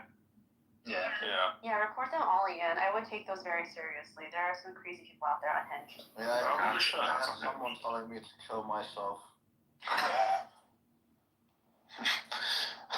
my god. Yeah, by the way, when you look at their accounts, they're fucking insane. Yeah. Just by the way, FYI for anyone, this is the experience that you'll have once you get a decent amount of traction. But that's like every other place on the internet is the same. On here, it's actually relatively tame by comparison to other places. Okay, so this stuff happens, but that's an internet thing. It's not a platform thing. It just happens. Okay, it's annoying. Most of it's empty, but some of it is not. And in the case that it's not, that's where it becomes problematic. But quite a lot of the times, it's telling somebody to, go kill themselves is not nice, of course. And if somebody were to tell me that, I mean, it's like, it's not as bad as a death threat, for instance, directly. If you were to think about that, that's my logic behind it. Again, like I said, this is not a platform thing. This is an internet thing. People are crazy. People are schizophrenic and unhinged. That's what happens. That's what will keep happening. Okay, and especially if you are somewhat semi-controversial. If you kind of stick to your own thing, and you're like this individual who's very specifically based on technology or something like that, very strict standards on this. And you have like no political opinions of any kind. They'll leave you alone. Right? It's very difficult to do because you'll basically become like the specialist NPC type person who can't ever like say anything that is somewhat opinionated in any direction of anything that's like not technology, and even then you have to be careful. So like if you want to avoid all of that, you're gonna have to figure out where your niche is. And on something like that, I'd say in technology you should be relatively fine, but it depends on your race though, because you know what we've seen the last couple of days. So there is an exception there, not the rule, but it's definitely an exception. So I've brought on this guy named Suraj. I'm in the DMs. He's talking about we talked about like AI, not AI, fuck, Linux. And I noticed he's a security researcher, and what I found interesting is that he was followed by Simple X. So I thought it would be interesting to bring him on. Alright, let's do it. Hi everyone, I'm Suraj. I'm generally a security and privacy researcher. Thanks for having me. I was hearing a lot about like Linux and everything. I also heard Arta, like I think you recommended Linux Mint. There are a lot of security issues with Linux Mint, actually speaking. So for example, if we see like Linux as a whole, they have a very weak security sandboxing when it comes to like different applications and stuff. Ian just wants to run like a normal games system. Yeah, just games. Yeah, I'm not doing any programming or security stuff, so I'm not, concerned about that. And no work on it either. Yeah, I'm not doing any work on it. Usually I wouldn't recommend Linux Mint. The reason I recommended Linux Mint to Ian is just because I don't think he cares about that stuff. Yeah, for sure. So I care about that stuff, but I know that Ian doesn't, so that's why I recommended that time. Yeah, so one of my there's a recent research blog that I wrote about Secure Blue. So that is based on Fedora Silverblue. I think you probably wouldn't have a lot of graphics issues even if you run Fedora these days, because they kind of downstream a lot of security updates that's coming from the latest Linux kernel and a bunch of other stuff. So you have your distro pretty secure, and they also enforce pretty decent SC Linux policies. So they are doing some really wonderful work. So if you're interested in implementing Linux in a much secure fashion, which is a huge challenge right now, especially if someone is using Linux. So I would highly recommend you check out Secure Blue. Let me know if you have any questions regarding that.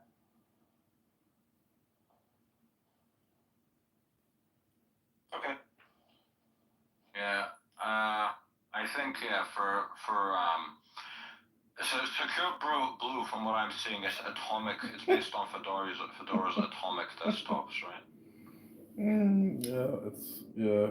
Yeah, that is correct. I don't think so. For someone like Ian, an atomic distro would be a good idea.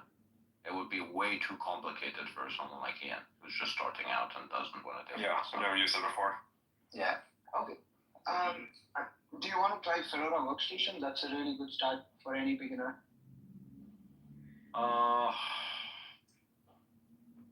Yeah. The only difference is for example, Fedora's good. Fedora's good, I would say.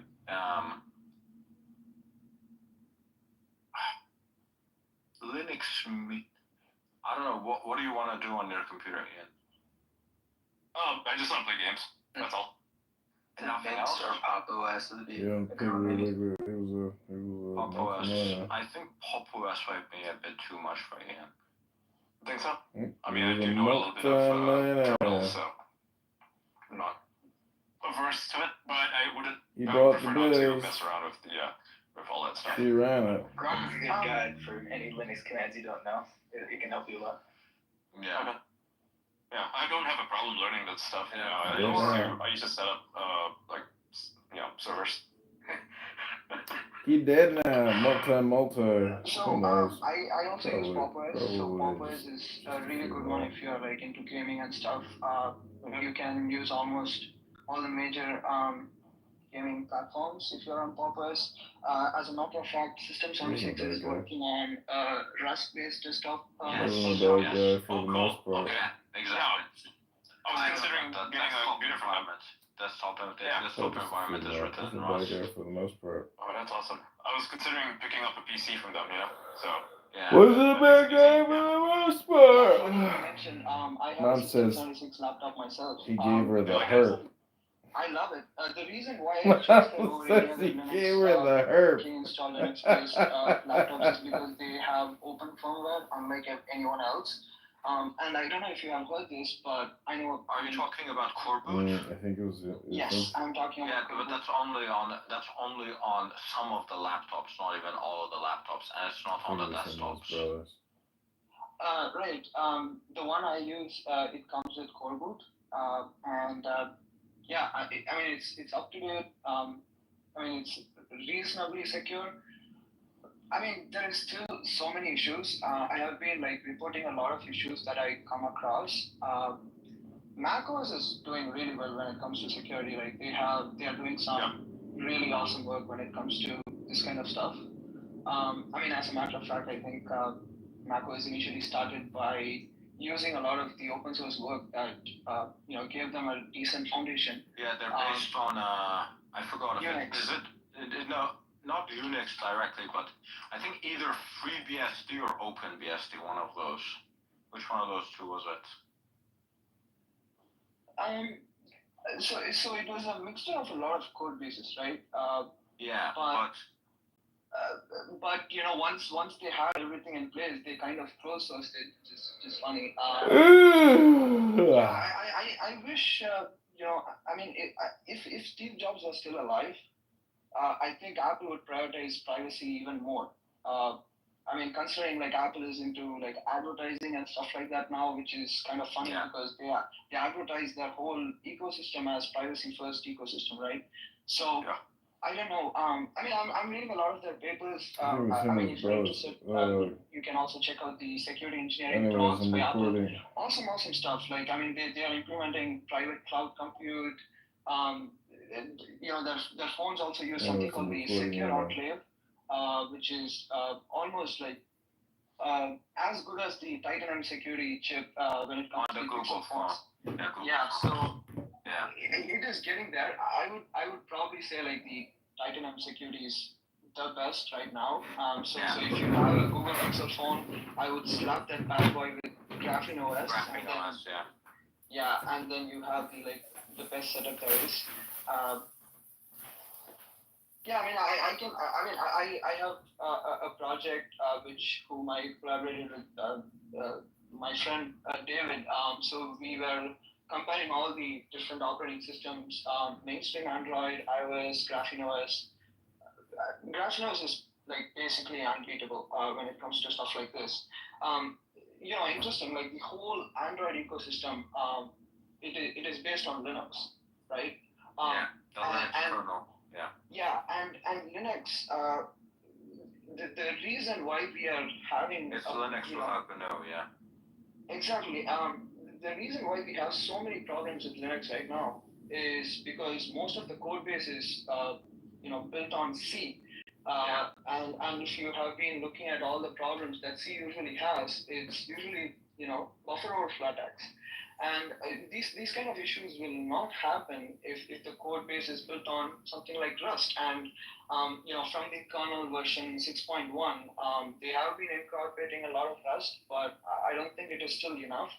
I don't know. I think you're overcomplicating it for the average person. The Linux, even if it does have some issues, it does have some bugs, it does have some security vulnerabilities that come out sometimes, it's still way more secure than Windows or even Mac OS. The only reason that Mac OS doesn't get the same amount of vulnerabilities is because they're not open, which means that you don't have the opportunity to actually view the code base like you do similar to Linux.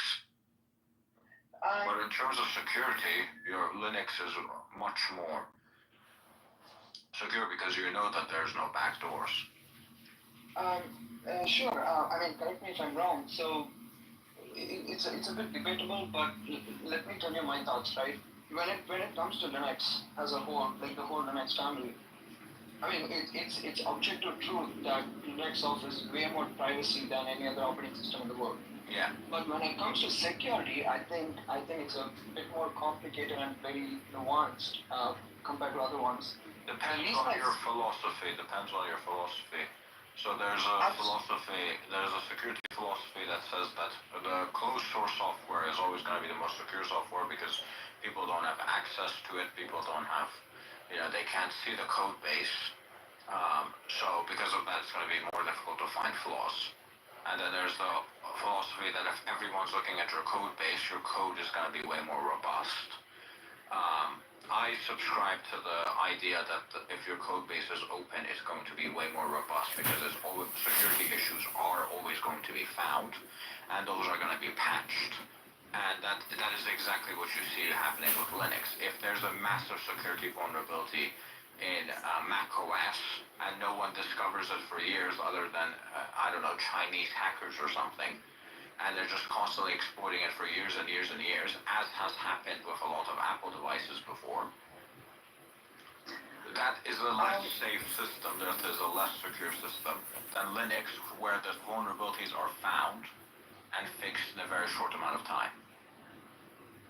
Okay, so I mean, I happen to be an open source advocate, so I advocate for open source, but when we are talking about security, it's not as black and white, so we can't say that something is secure because it's proprietary or something is secure because it's open source. That's true, because you need eyes on it to make it more secure. That's why something like Linux would be secure because of the number of eyes that are on it. But yeah, there are some parts of Linux.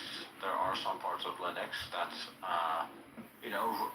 specifically they don't have many eyes on it. They're just being handled by Red Hat. Right, so you could make that argument, and there are some tools that have been, at least attempted to be exploited, like executils in the past. But I would say, overall, you have a much more secure and robust system than you do on Windows or Mac OS. I would say maybe Windows, Mac OS. I mean, if you have time, I would talk about it all day, but I'll let someone else speak.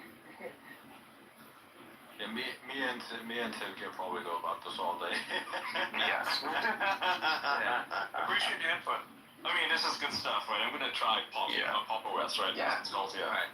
Yeah, Pop OS would be good if you do try it out. I was recommending Linux Mint because it's a very, very just works operating system, right? Like you install it and everything just works. It just works. It's very simple. Yeah. It's very simple. Pop OS isn't super difficult, but it's not a just works. You need still something. You need to still configure some things. You need to still set things up in a certain way. But Linux Mint is actually just a just works operating system. That's why I recommended it. But you can start with Pop OS. If you want, and if you don't like it for some reason, or if you find it too complicated, or you should find I should be fine. Yeah, you should be fine. Yeah, you should be fine.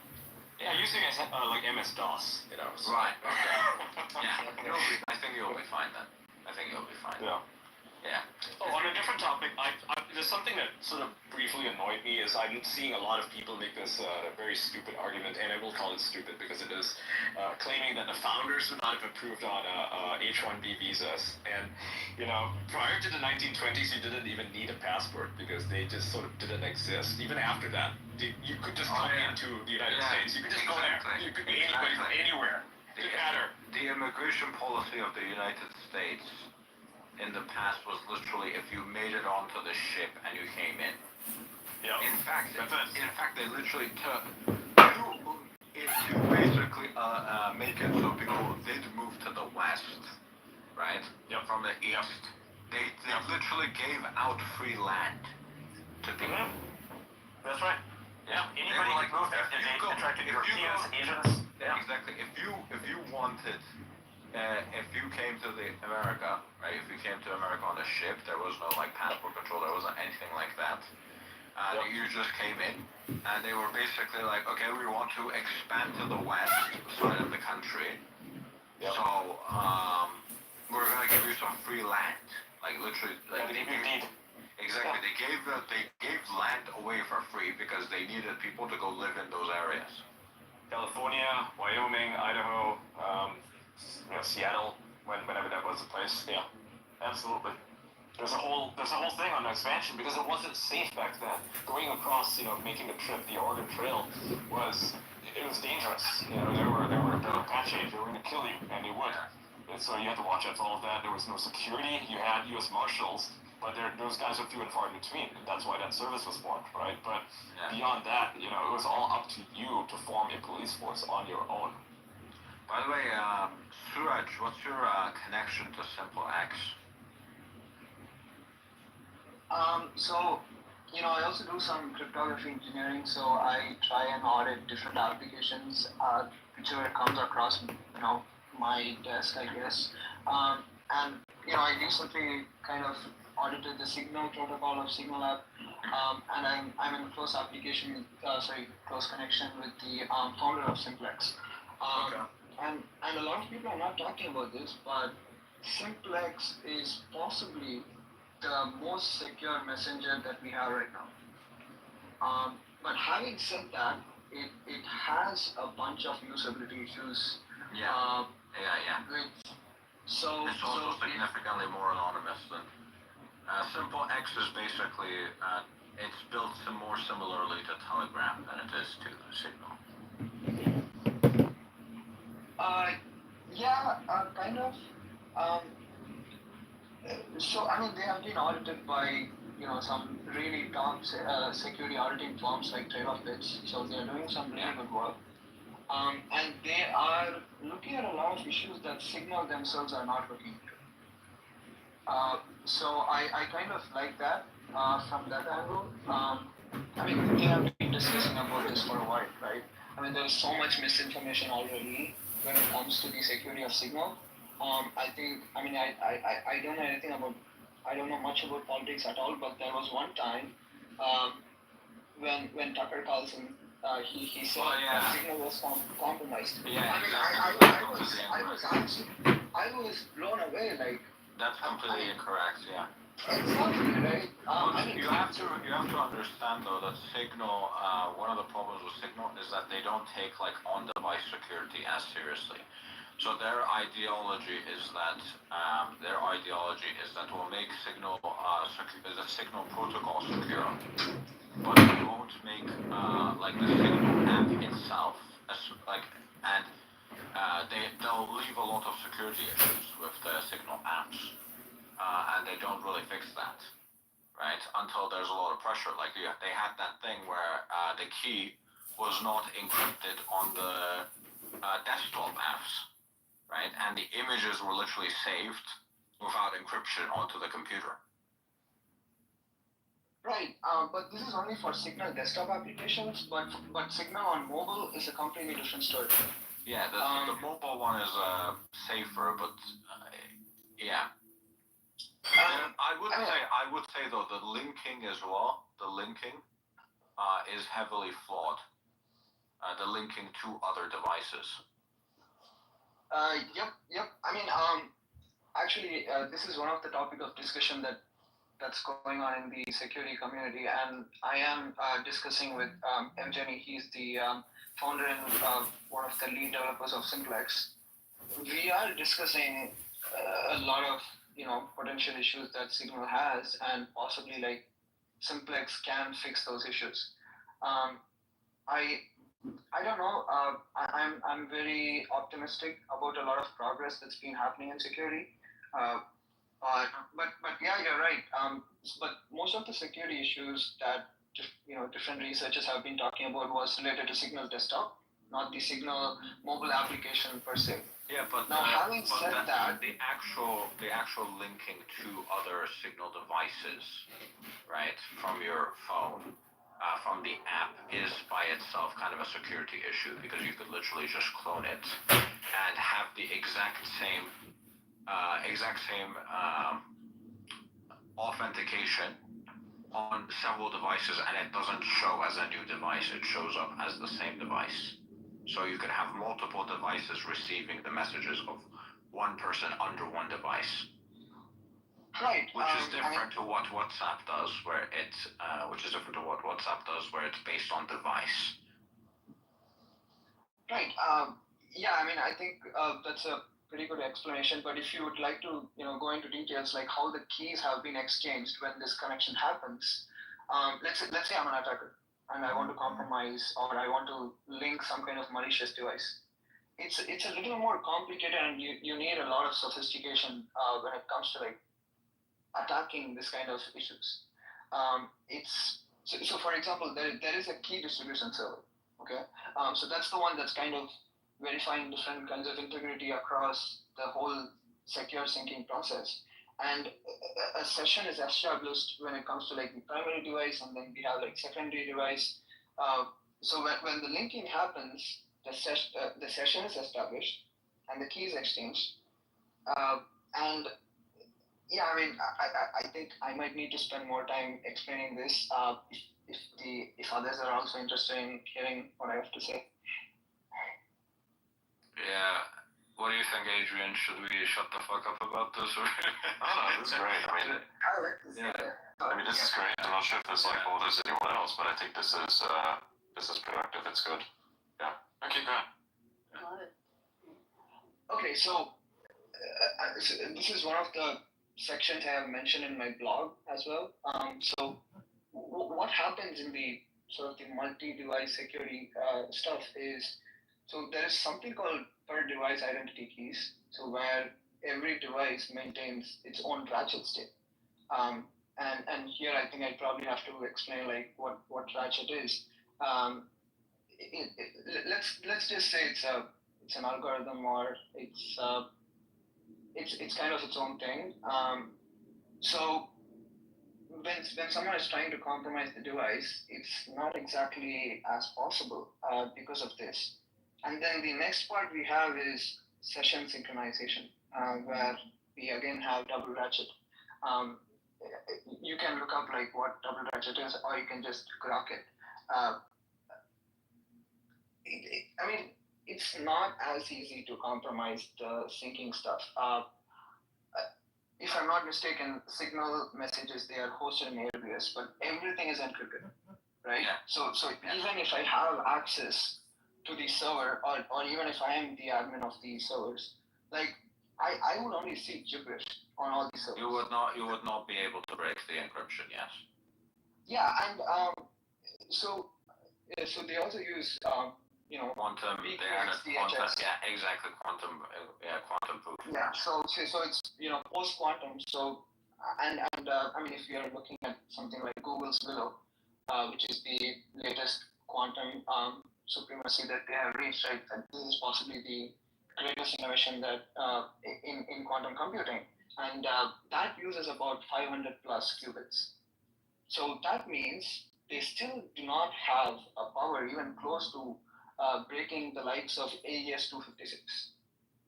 But quantum computers wouldn't be able to break AES anyway. That's not the argument. Exactly.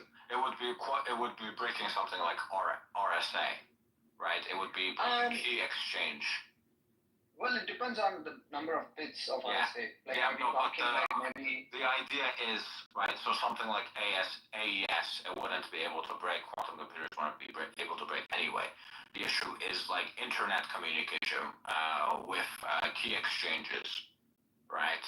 Or like with cryptocurrency, when you generate key, right? You have a private key and a public key, right? The private key could be compromised from the public key. So those are the types of encryption that would be compromised by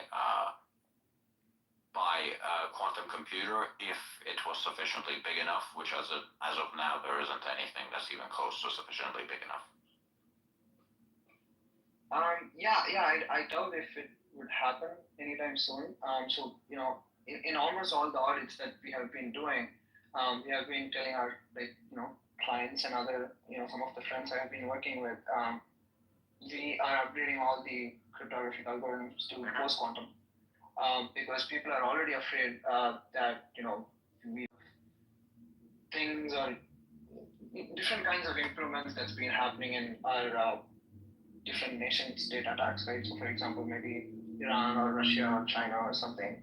We don't know what kind of innovations they are coming up with, because I don't know if it's prevalent, if it's really popular in other industries, but when it comes to security, I heard from some of my friends that a lot of research that's been happening in China, they deliberately do not write it in English, so we don't understand what's going on, and a lot of things get lost in translation. And the reason why I say this is because we are just trying to be on the safer side, because we don't know what our enemies are up to. So, and the other thing is, even surveillance by our own government is also bad. I think we probably learned that lesson from these Snowden revelations, right? I mean, if we want freedom and if we really care about democracy, I think everyone should be against government surveillance. It doesn't matter which side you support. Do you want all your conversations to be read by everyone? We don't want that. That's a lot of one of the issues with a lot of this is that you can create software that's secure as shit all you want, but if the hardware itself isn't secure, then you're gonna have problems. How a lot of Intel has the Intel management engine. Excellent point. Yeah. Excellent point. So the Intel management engine is a really good. It's a. Let's just say it has potential capabilities of spying and potential capabilities of compromising device at the firmware level, right? And that's one of the other main reasons why I chose System 76 over everything else, because System 76 disables a lot of Intel management engine components by default. Yeah. I don't know if any other device companies are doing it. Purism does it as well. Purism does it as well, but their devices are a bit more for super paranoid people. Okay, so I mean, I should probably write a blog about this as well. But I wrote about the privacy phones, right? Purism also makes their own. Yeah, Librem 5. Librem 5. Yeah, it I mean, I don't want to give them bad press because they also support open source, but their devices are terrible in security. I don't know if that many people are talking about this. The Librem 5 was mainly an attempt at creating a Linux phone, but yeah, it was a very, very difficult task, which is why they fucked it up. But I'm specifically talking about their laptops. I think the Librem 5 was kind of a failure in a lot of ways, the phone. But I'm talking specifically about their laptops. Their laptops are much more secure than the Librem 5 was. Yeah, I mean, I think there are. So I don't want to comment on it before really researching into it. But I mean, I'll reserve my comment right now. But there are. Let me just say, maybe there are some features that are kind of exaggerated what it can actually do. But I will reserve my comment on this one. I will look into the Librem laptops and I will let you know. Okay. But I mean, from what I've seen, their phones not recommended. Please do not buy. Yeah. Just get the Google Pixel. Yeah, you would be better off with a Google Pixel with the Graphene OS. Yeah, exactly. Yeah. I mean, if you're gaming anyway, I don't think Pure OS is a really good option. So you might as well get something like Pop OS. Yeah, exactly. So he would be better with a System 76. Yeah, 100%. The other thing is, I'll pick one up. This is an important point, right? Like the supply chain issue. I care about my laptop being manufactured in the US for the most part. I know a lot of parts still come from like China or Taiwan, but for the most part, it's based out of the US. So I don't think Taiwan is an issue. I think China is a significantly bigger issue. Yep. But I don't know when they're going to invade Taiwan. So I hope US protects Taiwan as much as it can. Like, because if we lose Taiwan, then we lose a whole lot of semiconductors, and who knows what kind of spyware they will embed in our devices. So yeah. Anyway, I don't mean to get political. Sorry. Well, yeah, I actually want to bring up a point. You're absolutely correct. Semiconductors are vital, but what about the hardening of our grid? Right? Isn't that concerning for everyone? I would be. Let's say, the software that you use on the grid is like 50 years old. Yeah, it's pretty concerning. And people who program the software don't know. I mean, they don't exist anymore. This is actually why Estonia has like the best technology in the world right now. The best technology is because they like Russia hacked the shit out of them, and one of them and like literally fucking demolished the country. And they basically said we're never gonna do this again, so they upgraded like everything government related, everything related to the country. They're like by far like technologically like the most advanced country in a lot of ways, because everything is like always kept up to date. Everything's always like because they want to make sure that nothing like that ever happens again. But yeah, you're right. And the Americans, meanwhile, a lot of the software, government software, is all running on COBOL. Yeah, exactly. I mean, who do you know programs on COBOL? Maybe a couple of Indian guys who do it as a hobby. But it's not a thing that you can learn in school, even. It's not even that safe anymore. The old languages have a lot of safety issues. You gotta use something like Rust going forward. You'll have to bring in some H-1Bs to maintain the grid. Oh my god. Yeah, wouldn't that be ironic? But Jesus. On a serious level, that like it's not even just a concern from a security perspective. Like if you look at the rolling blackouts that happen like in Texas and other places, like just from an infrastructural perspective, it's horrifying. Yep. I wonder what Greenland. I mean, if our grid goes down, it would take us at least, I think, 6 months to be somewhat up and running again. I mean, I don't even want to think about the number of deaths and destruction that would ensue. I really hope Elon and the amazing team can make that a priority, right? Hardening the grid. That's what he's brought up. Yeah, it's a concern, and it's he said he wants to upgrade banking as well. Yep. I have a friend who does programming, like bank stuff, and it's all pretty old programming languages. This stuff is not secure. Exactly. And for people that need to know why, Rust is important for this, basically, the overwhelming majority of security bugs come as a result of memory issues. So either buffer underflow, buffer overflow, things like that. And in Rust, it's quite literally impossible to make code that has memory issues. Why is that? Is it because it doesn't It won't compile. directly with that? It won't compile. It won't compile, right? So if there's any sort of memory issues in your code, the code simply won't compile. Oh, okay. And this is actually the drawback to this is that it's a lot more complicated to actually program in this in Rust, and so you've got a lot of let's call them idiots who can't figure out how to basically program it properly, and they get mad at the fact that Rust doesn't let them program the way they want to, and instead of learning it, they just lash out. But at the end of the day, it's literally just a skill issue. Yeah.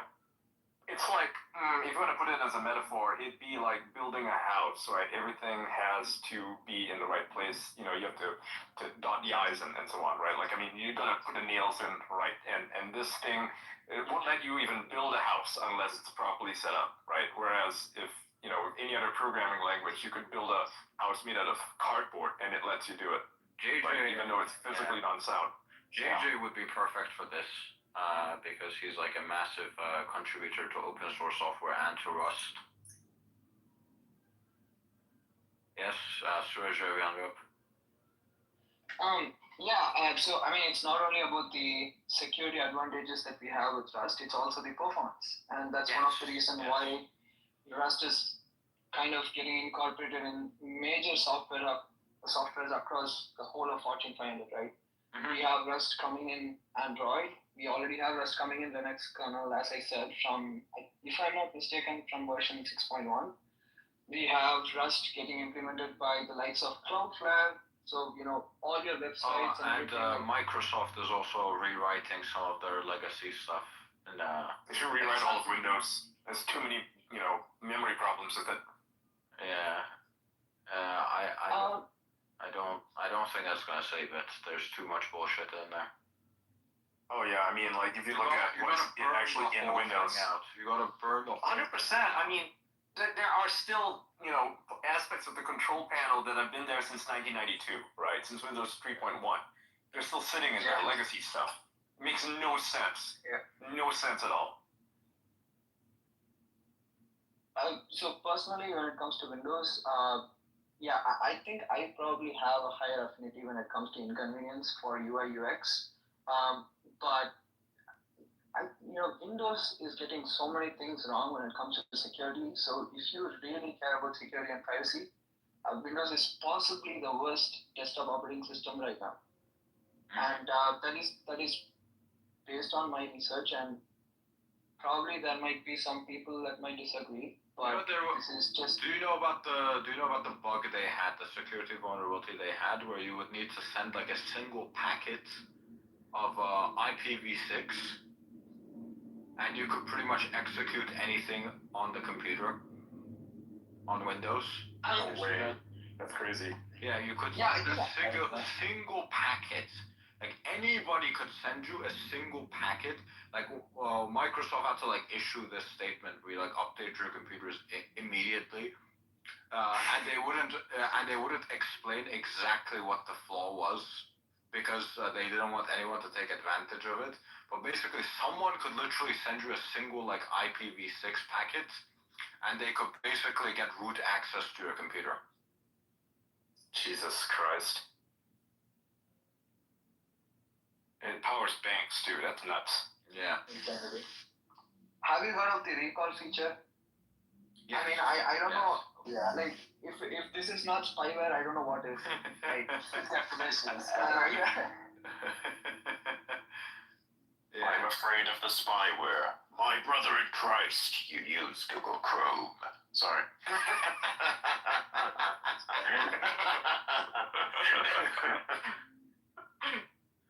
Google Chrome is pretty bad. What browser would you guys recommend for anyone using Windows or Mac? Because I use Safari on Mac. For the love of God, use Brave. Yeah, Brave. Okay. No, hold on, wait a second.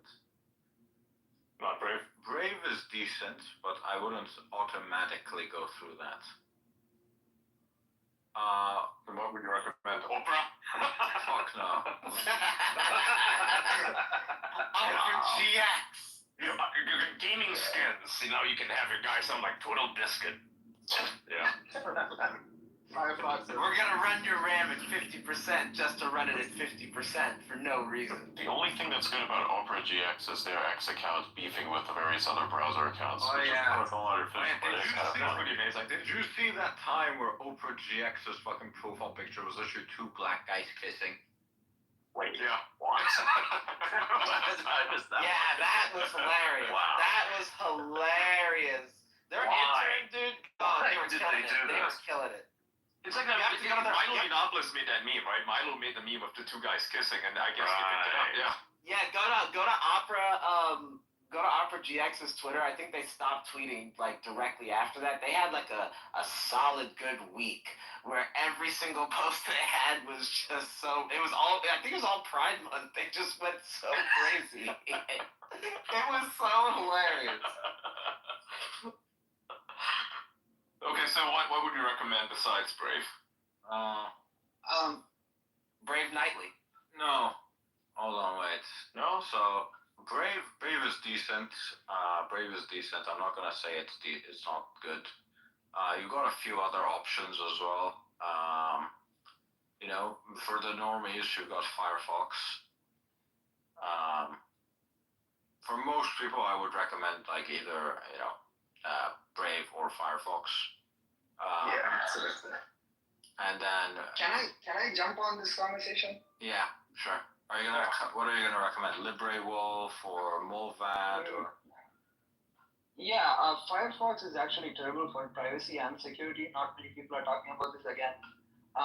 So that's the default though. That's the default stuff, not the. Absolutely, and I mean, absolutely agree with you. It's the default stuff that's main issue. But how many people are going to change a lot of settings and change no one is going to change anything. They just download it. Yeah. So if you kind of do not want to support the Chromium monopoly or whatever, then on desktop, Molvad is decent. Yeah. The reason I don't say LibreWolf is because they are lagging behind security updates for about 3 days or more. Right. And Molvad is the one that downstreams all the security updates from Firefox regularly. Now, what is the best secure and private browser on all platforms? It's arguably Brave. The reason being, they also harden, the downstream versions of Chromium. And Chromium, for the past decade, they have been improvising security like anything. And I mean, think about it. All the big tech companies like Google and Microsoft have been investing huge in Chromium. Yeah. Because Google Chrome is based on Chromium. Microsoft Edge is based on Chromium.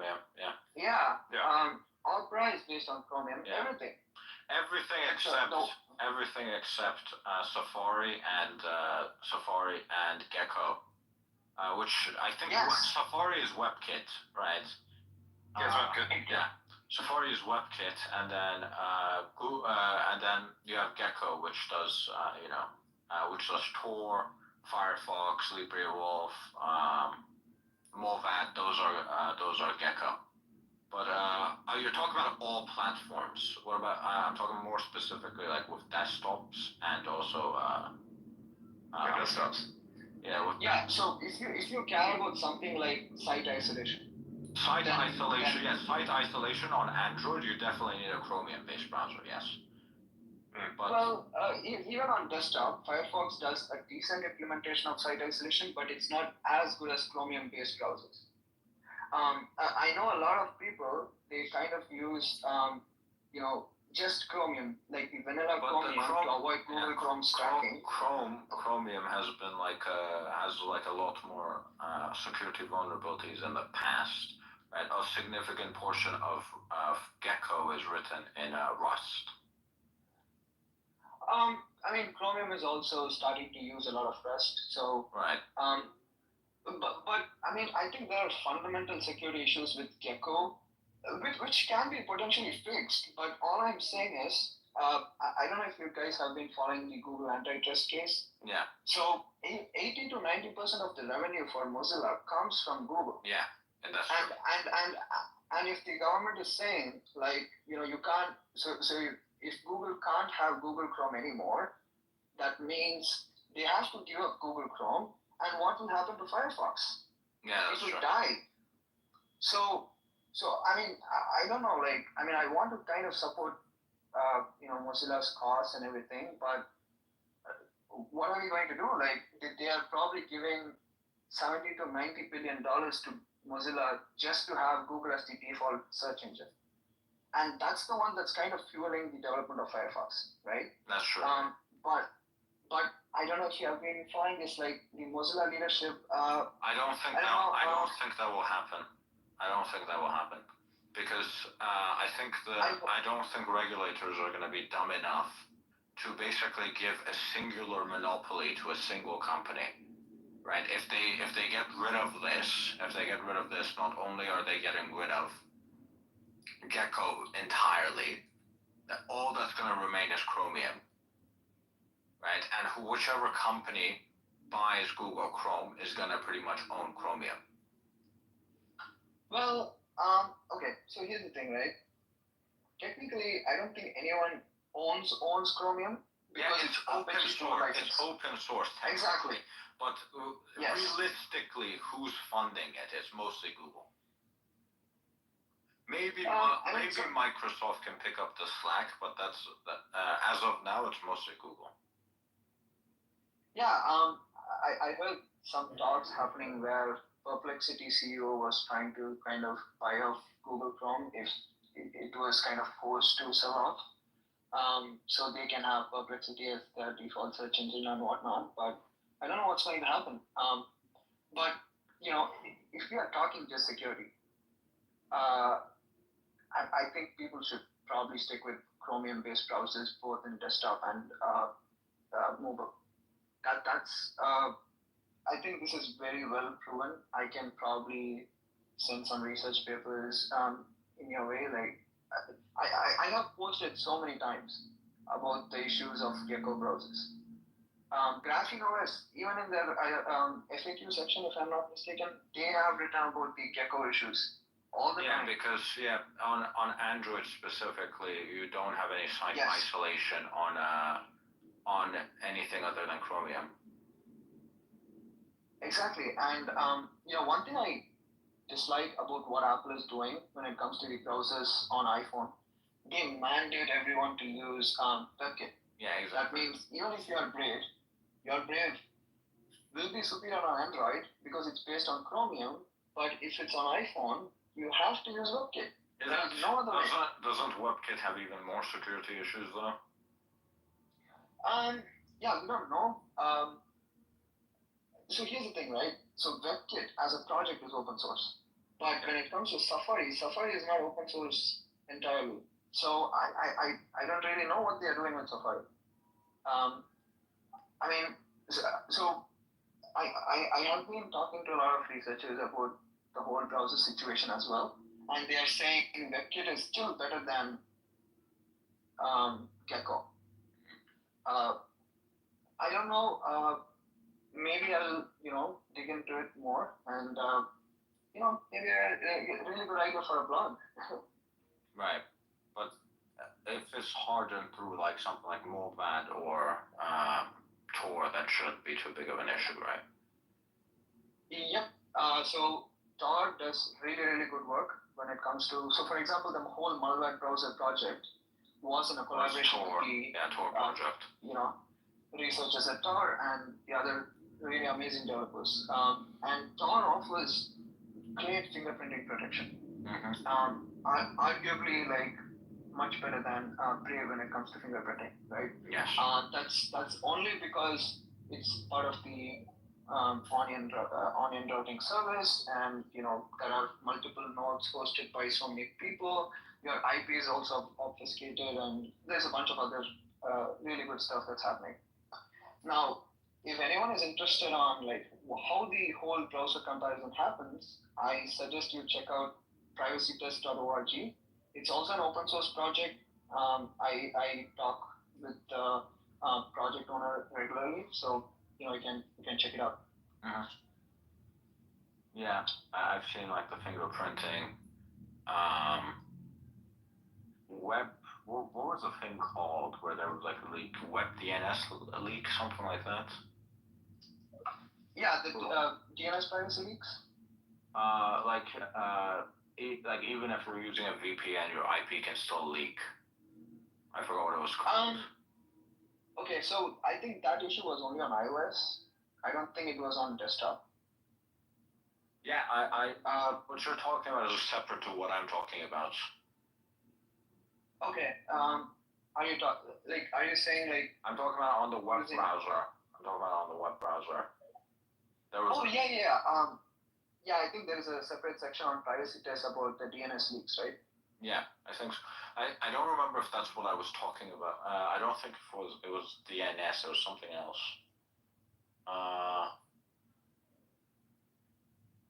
Let me look it up. I mean, so this can be easily fixed, right? So if you use a reliable VPN like malware, then you can fix all the DNS issues super easily. Mm-hmm. Or you can also like use a reliable DNS service provider like Quad9. They are doing some really good work as well. Wait, what? Quad9. Quad9. I've never heard of Quad9. QUAD9. Oh, for the DNS. Oh, DNS. Yes. Oh, I thought you were talking about VPN. Oh no, VPN. I mean, we have the GOAT malware. We have Molvad and Proton VPN, but yeah. Yes, and I also have a blog about VPN. The whole VPN industry have been scamming people. Yeah, they're lying most of the time. Yes. They are lying about all the security benefits. Like there is almost no security benefits. The only decent privacy benefit that a VPN offers is obfuscating your IP and kind of encrypting all your network traffic. So your ISP doesn't know everything that you're doing. It happens anyway, but I would actually make the argument that I would trust Molvad and Proton VPN way more than I would trust my ISP. Absolutely. That's what I do. I have both the VPN as well. So I use malware and Proton. I mean it only makes sense. The reason being, if you're in the US, AT&T, Verizon, all kinds of ISPs basically sell your browsing history and stuff for advertising. And this is in the fine prints. Please read the privacy policy when you subscribe to any ISP. And you will know that you are paying for it and you are still being the product. So there is a lot of targeted advertising that happens when you subscribe to an ISP. Yep. So, I mean, you don't need to take my word for it. As Elon says, go by first principles. Do your research and let me know if I can. Yeah, your parents can literally go. If you've been watching a lot of porn, your parents can literally go to the ISP and say, "What has my son been watching?" And they have the answers from the ISP.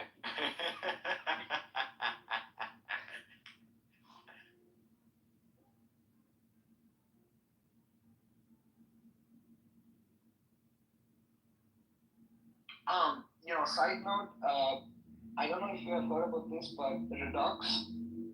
Yes, Redux. I know about the Redux operating system, yes. Yeah, it's a microkernel based on Rust. Yeah. I'm a huge fan, by the way. I like it too as well, but needs to actually become a proper project first that's usable. Yeah, I mean it's possible they could replace the likes of Linux if it gets big. I hope someone supports projects like Redux because. Do you know about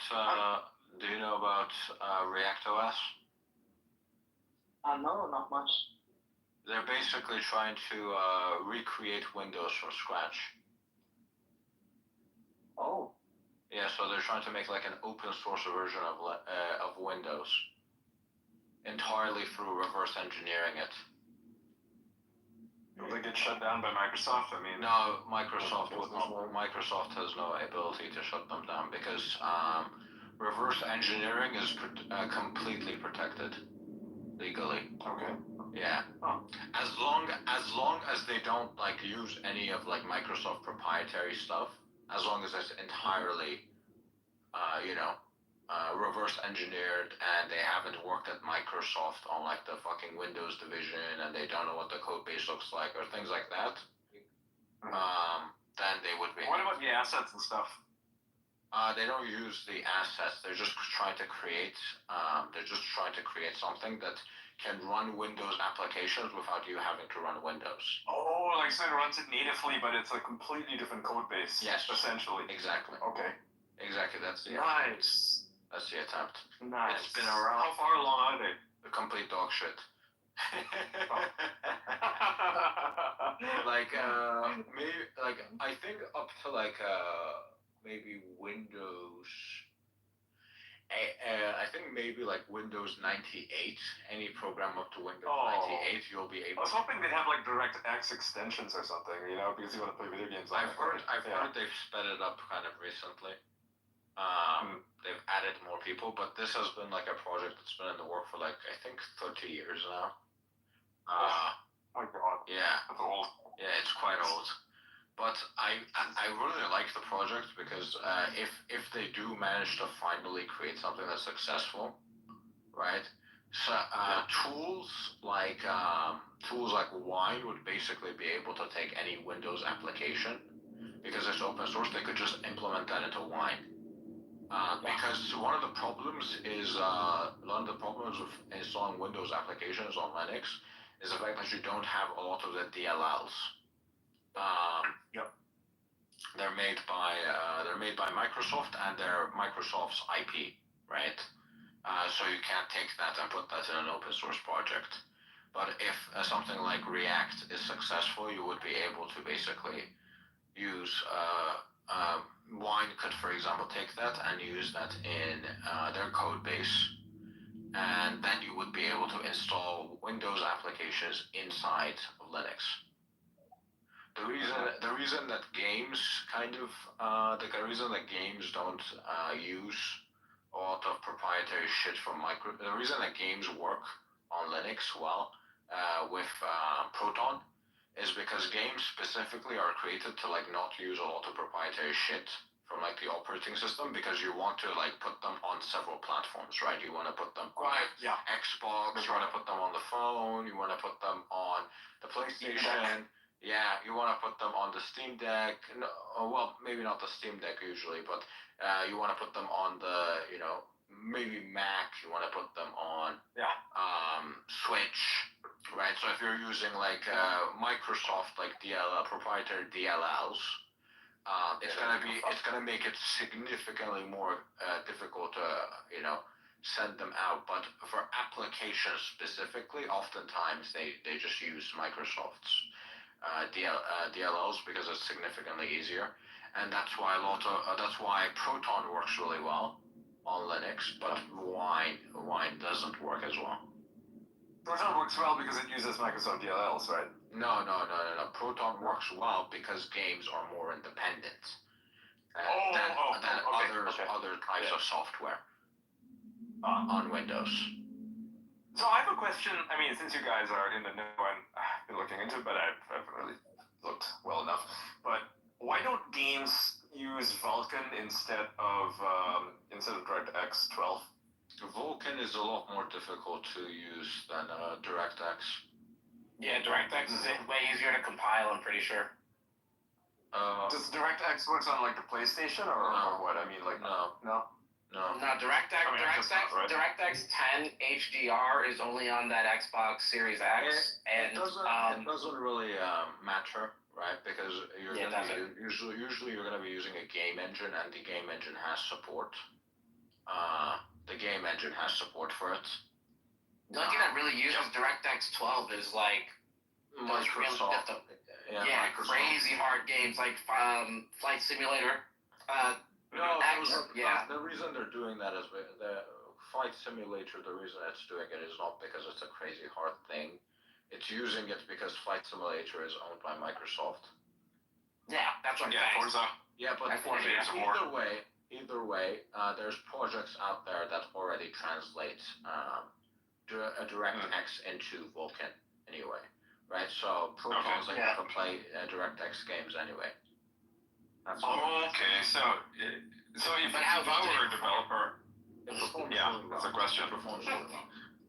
But if I'm a developer and I'm making games on the PC, right, and I'm trying to port it to the PlayStation 5, how do I do that? We don't know specifically the details of the consoles because the companies keep it under wraps, right? Yeah. The game engines. So the game engines themselves go and deal with those companies themselves. The game engine developers. The actual developers typically don't actually know what the fuck is going on with them. I know for a fact. I know for a fact that with PlayStation, you have to like submit a form, and then they send you a specific box, and that's it. And that's it. That I know. You get Xbox, yeah, I'm pretty sure Xbox is a little easier to get just based on the fact that most of it's Windows now. Like the original Xbox was pretty much it's a modified version of Windows. Yeah, it's like Windows 11 Lite, right? And and Xbox One was originally Windows Entertainment Center, right? That's all it was. There's no difference. So at the end of the day, if you really want to compile something for Windows, that's why most game developers, they're just like, well, you get no Linux support, you get no Mac support because, well, it's going to cost us an extra $200 million to do this. Well, the problem with Apple specifically, and the reason they licensing. No, it's more than licensing. So Apple. So if you don't know, Wine and Proton actually used to be a big thing on Apple devices as well. So you actually used to be able to play a lot of games, Windows games, on Mac through Proton. And then Apple switched over to their own proprietary, software called Metal. Yes, exactly. They use Metal, and they don't use Vulkan. And since Linux uses Vulkan and Windows uses a lot of Windows games use DirectX, they wrote like a translation layer. There's multiple translations. I think one of them is called DX VK and D3 VK or something like that. They have these like names, which are like translation layers of the DirectX into. It's DX10VX or something like that. It's a weird .dll. I know exactly what you're talking about. If for some reason the DirectX doesn't work properly, there's this dude called fucking Glorious Egg Roll. I'm not even joking. He's not even joking. He's literally not even joking. Yeah, exactly. There's a dude called Glorious Egg Roll that literally fucking takes like he like adds a lot to the code and he like pushes it to the extreme, and for some games it actually ends up working. Is this the guy who did the Dark Souls 60 FPS patch? Or is it somebody else? I don't know. Because I know there's like a developer who takes these kind of poorly ported games, right, from original from like the PlayStation or whatever, and then he adds all these HDR shit onto the Windows version. I have no idea, honestly. There's like probably a few of them. It's probably not just one guy, and they all sell the stuff on like Patreon, right? Well, they don't sell the software exactly. It's more like you have to buy a Patreon subscription, $5 a month, and then you can just download the latest versions. And man, like the things that they're doing to these games, the game Prey from Bethesda, the one that was developed by Arcane Studios. They added HDR support. They added like all this new stuff, DLSS and everything, and that's completely community made. Oh God. Oh. Mark Andreessen followed me. It's only some time before he unfollows me, blocks me, then unblocks me, then refollows me. He did the same thing to me too. And unfollows me. Fight Club. I don't understand him. I don't understand him. He follows like 1 million people, right, or something.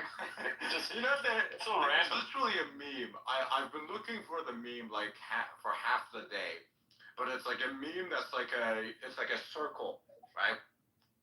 It's like a circular thing, and it's like Mark Andreessen follows you, and then Mark Andreessen blocks you. Goes to Mark Andreessen, blocks you, and then Mark Andreessen unblocks you, and then it's like it goes back to Mark Andreessen fucking and it just keeps on going like.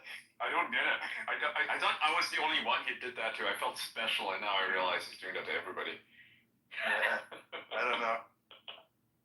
It's like a thing when people brag about it. Whenever anyone brags about it, it's like You're new here? I've literally never even mentioned it either. Right now he has me blocked, which that's new. Interesting. He did have me blocked like a few days ago, but now he's blocked me. Wow. So everyone, I just want to say thank you so much for this really enriching conversation. Thank you, Adrian. Thank you, everyone. I had a 7 months ago, I gave birth to a baby named Artemis. So I'm going to get some work done and join her. And we have an early morning. So I'm looking forward to being on many more of these conversations with all of you. And thank you. Till next time. Thanks for joining. Thank you for joining.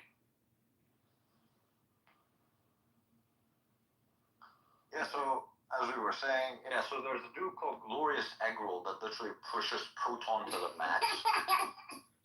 And then Incredible. And then if it works well, then Valve will port it over to like the default like Proton for everyone. But usually if Proton on Valve's stuff doesn't work, people will literally say go to Glorious Egg Roll's one.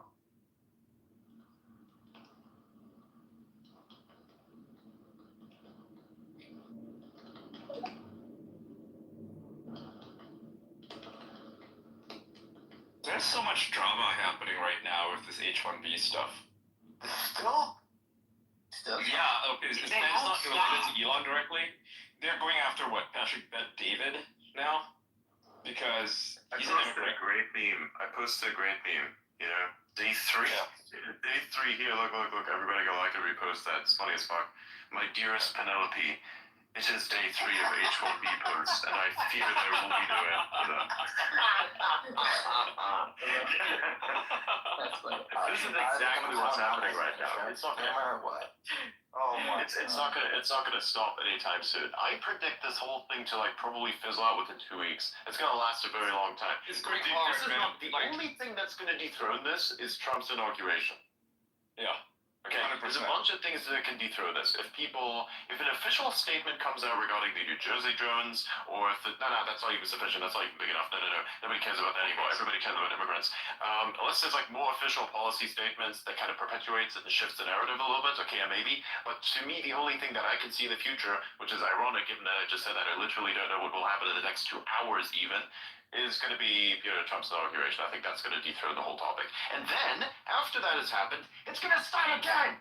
So, with that in It's mind... contradictory, by the way, because it's hard to know what's going to happen in the next 5 hours, but you can kind of figure out what's going to happen in the next 2 weeks, right? It's the bigger picture. Kind of. Yeah. You look at big events that are scheduled. As you look at Trump's inauguration, you of course know that that's going to be the biggest thing that everybody talks about. This is going to be spoken of, I think, about 1 or 2 days ahead of the inauguration itself, and then 1 or 2 days after. So you get a 4 or 5 day period of communication around that, and then the policy discussions I actually would predict might actually get worse after that, because once he's actually in power, a ton of demands are going to flow in. All of these people are going to view themselves as policymakers, even though they're not. And then there's going to be tons of suggestions. Some of them could be even really good, and I think they should be.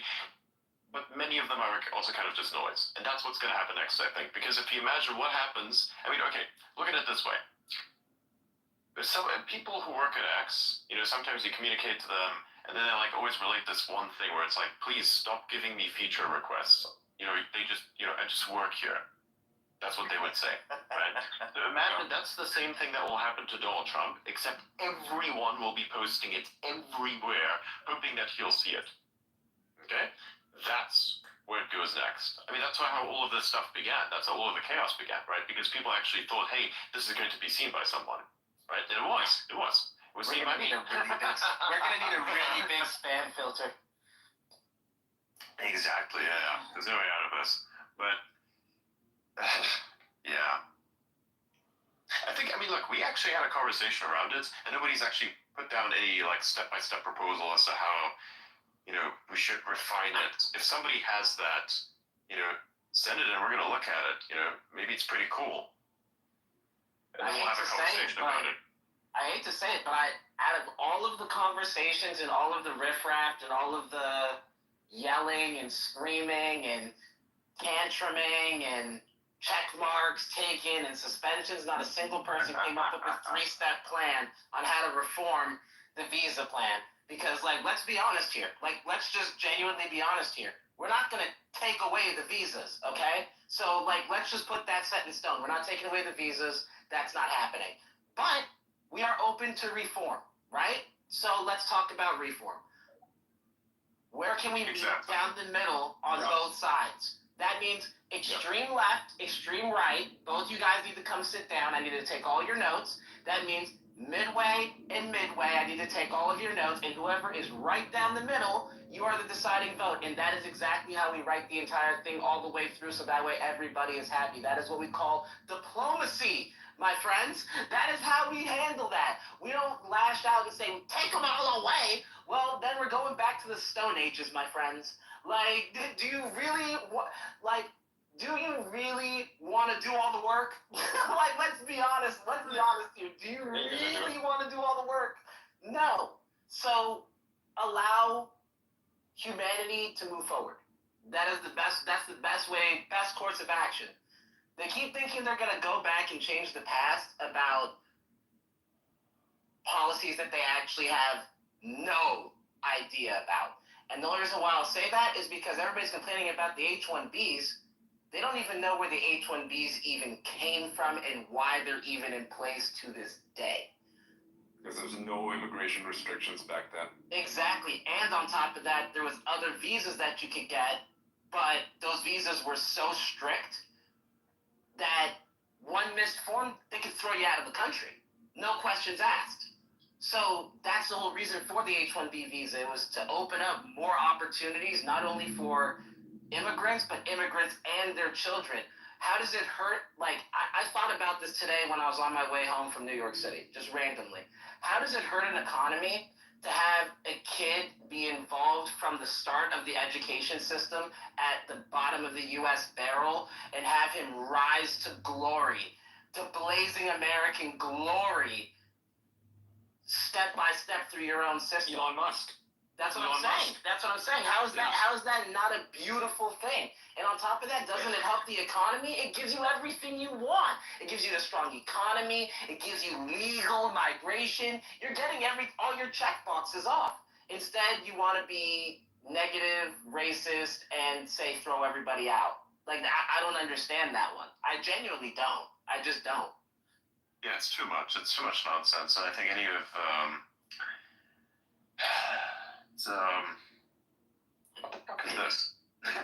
never mind. I just saw some engagement that I thought was kind of odd. Where was I at?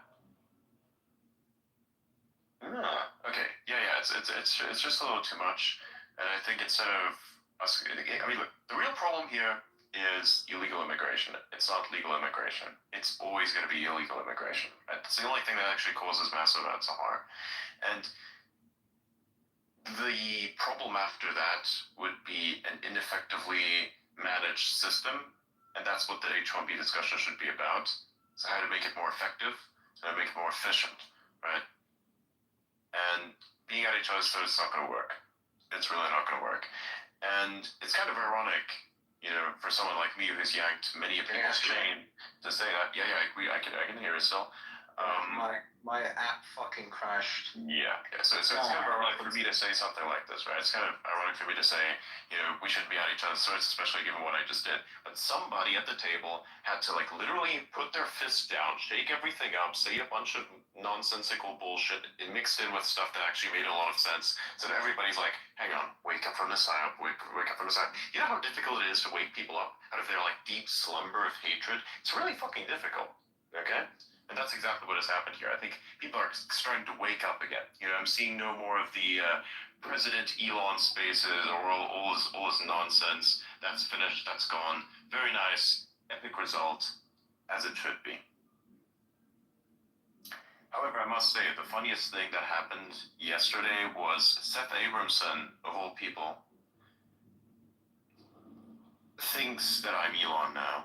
Which is more ironic because he has me blocked. I can't respond to him because he has me blocked. He doesn't allow it. he has several massive threads on me, all conspiratorial nonsense. And Nice. even it's not even like the run-of-the-mill Candace Owens style conspiracy theories that she's spreading about me right now, right? This is like, he makes his own. He writes his own fiction. It's actually quite incredible to read what he writes about other people. It's mind-boggling. It's like He's writing a novel thing.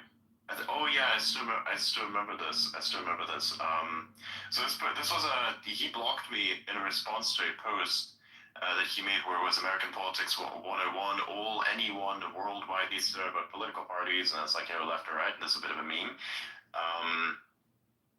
And characterizes, we always say, often ungrammatically slurred as the Democrat Party by MAGAs as a means of stating that Democrats are communists. So a very interesting meme. And then as a result of that, I decided to put this video in his replies. Here. Mm-hmm. Just a video. I didn't say anything at all. I just put a video in the replies. That's all I did. I just put a video there. I said literally nothing. Look at it. There's a clip. People watch this and tell me tell me what that means. To be honest with you, I actually just Nick, watch it. No. Actually, watch the clip. Watch the clip. Everybody, watch the clip. I put it up at the top of the space. Watch the clip.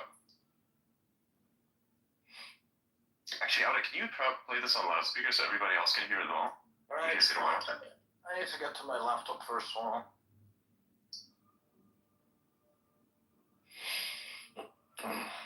Because, I think specifically the part of ungrammatically slurred was the thing that I kind of thought I was addressing with that specific clip that I put up there. So that is something people should probably look at. By the way, Adrian, look at some of Airbnb's rules that I just sent you while I'm pulling this up.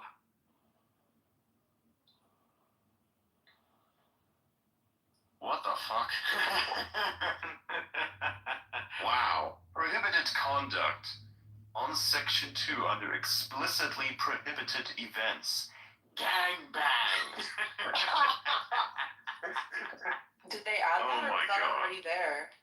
I don't know. I have no idea. Sex parties and gangbangs are banned. Right. Wow. Unauthorized is like under the, wow. Alright, I pulled any organized or unorganized group of sexual. How does that? What? How does a gangbang be not organized? How does that work? You just go out somewhere and meet some people, probably. Alright, hold on. Okay, I'll play the You video. didn't RSVP at the door. Okay, here's the clip. This is the clip in response to the post, and people can see what the post is, right? You can look at the post because I just put the reply up there. Yeah, so this is the American clip that got me blocked. This is the clip that got me blocked by Seth Abramson. Play it, please. Alright, so American Politics 101, anyone worldwide needs to know about political parties in the United States. The left, the Democratic Party, right, the Republican Party, often grammatically slurred as a Democrat Party by MAGAs as a means of stating that Democrats are communists. And it's like Democrats saying, let's do something and help each other. And then Republicans saying, let's blame someone and punish them. And then you reply to it with this, of Kamala Harris. Because when we think about the strength of our democracy, I think that there's a duality to the nature of democracy. When it's intact, it's so strong in terms of what it does to uphold and protect individual rights and freedoms. So strong in its nature. And it's very fragile. It will only be as strong as our willingness to fight for it. Because So I don't know. That was it probably very I don't know what that was actually. I didn't think I knew what she was trying to say, and I don't think she knew really what she was trying to say either. But that right there was I don't know what that was really. So I thought I'm just gonna take this and just put it in the replies. Maybe they can figure this one out. Maybe I'm not that smart, maybe I can't figure this one out. So I put it in the replies, literally said zero of anything, just put it there. Bro hit the comment and blocked me instantly for that. That was the thing that got me blocked by Seth Abramson. Amazing. Hello. Could you imagine if she won the presidency? That would have been a very interesting day. 100%, man. Yes. That would have been that would have been bad. That would have been bad for a lot of people. Yes. If that would have happened, World War III instantly would have broken out. I'm pretty sure. Like, Yep. it would have been probably declared war on Russia and China and Iran at the same time. Like complete global economic collapse would have probably happened. It's about girl bossing, you know? It's not about girl bossing. It's nothing about girl bossing. It's just that this is the management style just isn't proper. That's all I can say. You know, I don't know. Like I don't know what anyone saw in this individual. Really, I can't. We got a full panel here. We got like a real estate guy. We got like 2 manufacturing guys. We got like a lawyer. We got like a security engineer. And then you have we got whatever Jordan is. We have the autistic teapot guy who's being very restrained. By the way, you should hear what he says in DMs usually. Don't fucking say it. And we got Ian here who's like he's apparently the Malaysian guy who. Supposedly he's a translating. Supposedly. Right. Manufacturing. It's like out and out in manufacturing, and I am supposedly a globalist. Okay, I'm also somehow simultaneously, as I'm a globalist, a lizard person. That's another thing I've heard. Rogue AGI, that's one of the fewer things I've heard. What is the other one? The other one is Neuralink clone. That doesn't work, but sure, people will say it. And also sometimes often referred to, yes, tech bro. Nice one, by the way. I don't even mind that one. That one's fucking hilarious. That one's actually kind of accurate. That one actually works. I mean, that one actually works. You call someone a tech bro, they think it's a slur. They think it's something that's actually bad, but that's for them to use. I don't care. It's kind of funny for me. It's just the way that it's used is kind of wrong. But realistically speaking, it's actually quite a good label. Now, the other thing would be then just the incorrect the misidentification of me as Elon. That is the other thing, right? That's probably like the biggest one, of course. Also, I've labeled myself a smooth brain in the past, which has triggered white supremacists for some reason. I'm not sure how that works. I don't know. Apparently, saying that you are a super smooth brain when somebody calls you a supremacist is an extremely unhinged thing to do, right? And then apparently also calling out people for being destructive is also super unhinged. Meanwhile, the person who's spewing racist bullshit, and I don't like to use the term racism a lot. I don't like to use that at all. But we use it because it's real. We mock other people for using it without it actually being a valid thing to use. And in this case, it's a valid thing to use, and nobody fucking believes it. Nobody cares, right? So you can call me unhinged, call me all kinds of things, but at least I am not a career anti-Semite or professional anti-Semite, nor am I a racist person. And I'm a person who's extremely inclusive with a lot of stuff that happens. Okay. Like, I'll talk to almost anyone, so long as you don't, disrupt the experience to the point where we can literally not have a conversation. Then I'm sorry, I can't talk to you. You even let women and Jews on your show. That's crazy. Right, that's right. She's a Jew. She's somehow, a ginger Jew, which is pretty cool. Based individual. She constantly gets harassed for it, by the way. She makes fun of it and makes content out of it, which is hilarious. But, yeah. So you want to tell me something about diversity? We are more diverse on this space than the people who touted DEI. Like, that's how fucking diverse we are, man. It's insane. So, nice to have you, by the way. It's pretty cool. It's super bothers me when people say, when they dispute the most horrible things about Jewish people, they come up with the whole Jews coming out of sewers meme, or Jews run the world, and how Jews are genocidal, and they're causing the real Holocaust, and that they actually faked their Holocaust. They say all these things, and they're just asking questions, and then you call them an anti-Semite because that is precisely what they are, and suddenly you're the bad guy, right? I call Candace Owens an anti-Semite, now I'm the bad guy, everybody's going after me. It's like, what are you guys on? Like, she's literally an anti-Semite, so are you guys. Like, you define somebody by their actions, and it's like, okay, the assessment is correct. They even say it. They even say, I hate Jews, they'll say that, and then you call them an anti-Semite, they're like, how dare you? How dare you call me an anti-Semite? This is a very, very interesting point, because they simultaneously, claim that the white race is the superior race, and also claim that the Jews are controlling them. There's a lot of cognitive dissonance. Do you see how that doesn't work out? Like, okay, so who's really the superior one here? Like, if by your flawed logic, if we weren't to use it, which we won't, but we will for the sake of the argument here, your entire existence is based on bullshit. So, huh? Yep. Yeah, if one of myself has more than like 20,000 impressions, I'm not going in the comments. Because I know what's in the comments. And I'm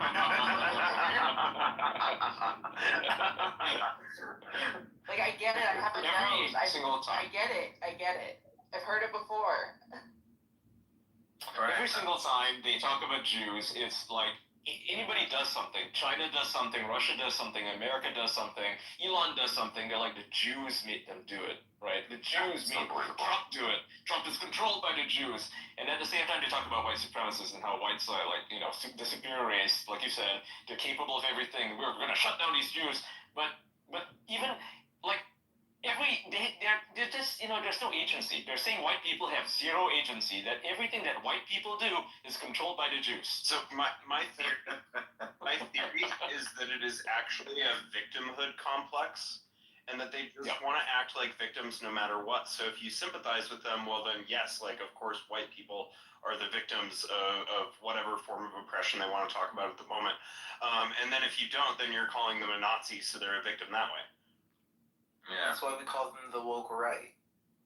Yeah, the woke right. Yeah. You know, there's many people have that term muted, by the way, for good reason. There's actually an episode about this on South Park, where you know, they say that Kyle controls Hollywood. Because Kyle is and like all these fucking adults come up to Kyle and they're like, look, the sequels are getting a bit excessive now, man. Right, like, or like the DEI shit is like kind of getting excessive, man. And then Kyle's like getting busy. He's like, I don't control Hollywood.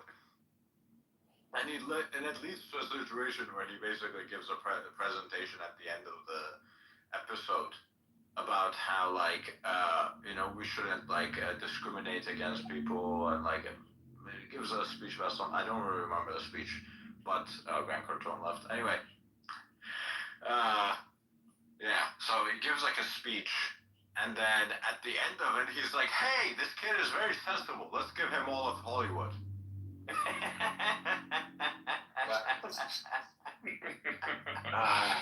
Yeah. The conspiracies write themselves. That's all it is. I mean, like even with this thing right here, yeah.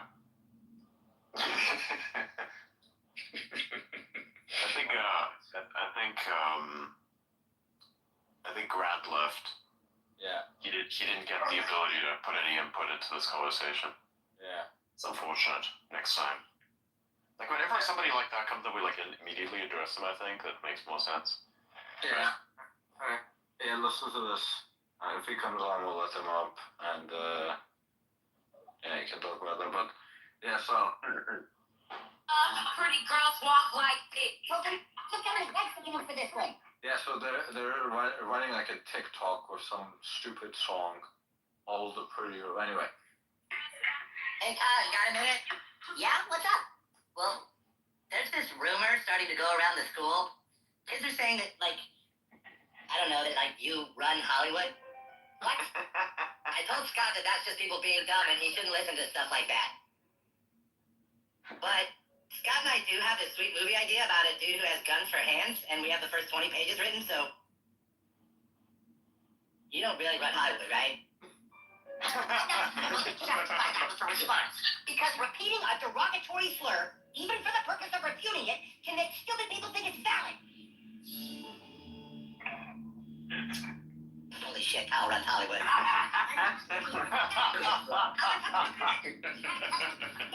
People who make movies, they just care about the stakes. The guy has guns for hands. Mr. Corbin, did you or did you not tell students at this school that Kyle runs Hollywood? I think I did say that, yes. And why would you say such an intolerant, offensive thing like that? Somebody runs Hollywood. Lots of people run Hollywood. Yes, lots of people that care. Oh my God. I'm sorry, why is it so offensive to say who runs Hollywood? People like Hollywood. Hollywood's cute. The Jews should be honored to be in charge of it. Sorry. I'm telling you right now, Eric, the next time anyone says anything about Kyle running Hollywood, that person is going to have 2 months detention. 2 months? Jesus, Mary, mother full of grace. You guys really take this serious? Yeah. PC principle. Yeah. Yeah, South Park is unhinged. That shit's insane. I love it. I'm looking forward to the new season. And man, I'm so mad that they're not doing a season right now. They could have done a whole election thing. And now the H-1B visas. I mean, it's perfect. And they're just not doing it. Like, motherfuckers, get off your asses and make a new season. Holy shit. Because, when they're doing these episodes, they're literally doing it as it happens, right? It's not something they make like 10 months in advance. It takes them like 6 days to make it. They make everything in 6 days. Like, they could do an episode about his H-1B visa, Oh my god, yes. That would actually be taking over Canada is another thing. My god. That's such a wasted opportunity. I wish somebody would do it. If anyone here from South Park is listening, and you need any help with any of your shows, think about like anything that I can help you with, let me know. Yeah. You do the voice of Elon. You voice the way Elon, you of voice course. I don't know that one, but okay, I guess. That's nothing like that. No, just like actual professional good stuff, something like that. We needed a breakdown of the situation as to how things happen, that kind of stuff, anything. Yeah. There's a thing that's happening. I mean, it's not a thing that's happening. It's just a thing that I found interesting. So Peter Boghossian, right? He's that scientist who did all those fake studies that got the woke left, right, to pick them up and publish them. Right? Yeah. He started a poll. He says, imagine that the U.S. has to welcome 10 million new residents. From which country should they come? And so the options, there's 4 options. One is India, one's Israel, one's Finland, and one is Somalia. And so he's asking people to vote, right? And it's 10 million new residents. Keep that in mind. The vast majority of people voted for Finland. That's 60% of them voted for Finland. And I can tell you that Finland does not have 10 million residents. It's got 5.6 million. So, my God, people That voting system doesn't seem to be very fair. Wow. Yeah, so here are the results. 9% voted for India. Okay. 29% voted for Israel, of course, and 60% went to Finland, and 2% went to Somalia. People are really, really showing, revealing who they are right now. Wow. It's amazing. I found the ending of the episode with Carl giving a speech. So, oh my god. We have a young man who is joining us here today to talk about stereotypes and the harm that they can bring. Young man, what is your message? My message is, we can't control what people say, so we have to be smart about what we choose to believe. If one idiot says that a certain group runs Hollywood, look into it. With very minimal effort, you will find that, quote, Hollywood is a multi-tiered industry run by tens of thousands of people from all over the world. In the past, Jews were shut out of most professions, so they came to dominate vaudeville, which back then was considered too lowbrow for good Christians. Those Jews eventually moved west and started the first movie studios when movies were also considered work for the underclasses. And their descendants are now a decent percentage of the thousands of people of all races that make Hollywood run. This young man has said in plain words what so many of us in Hollywood have been trying to get people to understand. You hear it all so plain and so passionate. This kid thinks about things the way we all need to. You know what I think? I think this kid should run Hollywood.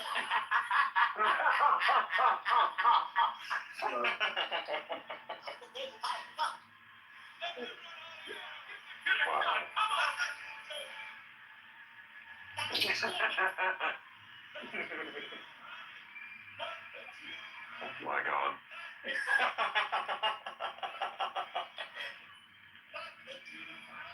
oh my god. That show is absolutely insane. It's just wow. Anyways, what the hell is this? NVIDIA. Oh yeah, there's some interesting stuff in the video. Yeah, TSMC. They bought new things. What did they buy? It's a new chip for robotics. Oh shit. Oh. Can you share it? Where can I read this?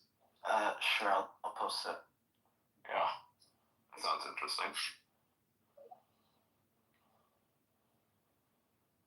Since you guys are in manufacturing, can you tell me what I can do to make the double-sided tape stronger? Because I have one of those LED strips behind my TV, and it just keeps falling off. It's really pissing me off. That's the beauty of it. You can't. No, I mean, of course, disinfect the surface first with some alcohol. That's pretty good. Yeah. Like, make sure it's perfectly fucking clean. If that doesn't work, I don't know, man. Then maybe it's just too weak and it's gonna keep falling off.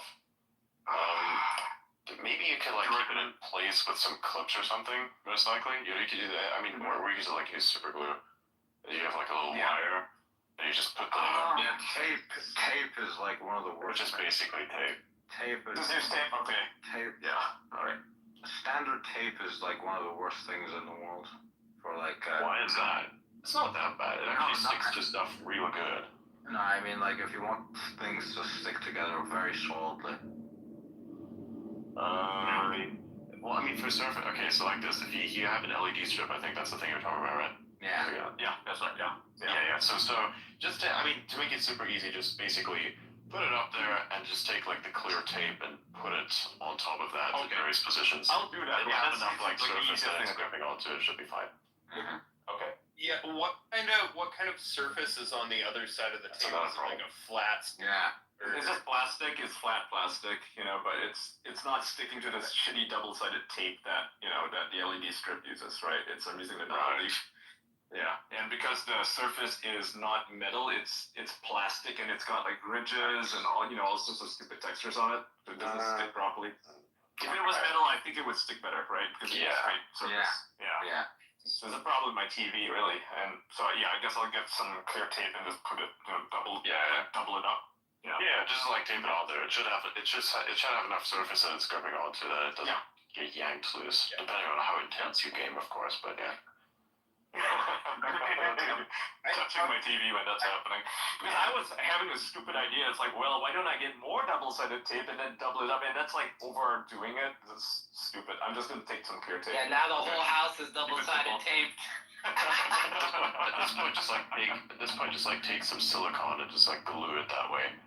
Fucking ask Mary South Texas to put it in place for you as well. Like just use ground. Use ground. It's not gonna move anywhere. I am Groot. I am Groot. This guy says I'm Groot. What the fuck? Okay. Sure. So you're a tree now? Sure, why not?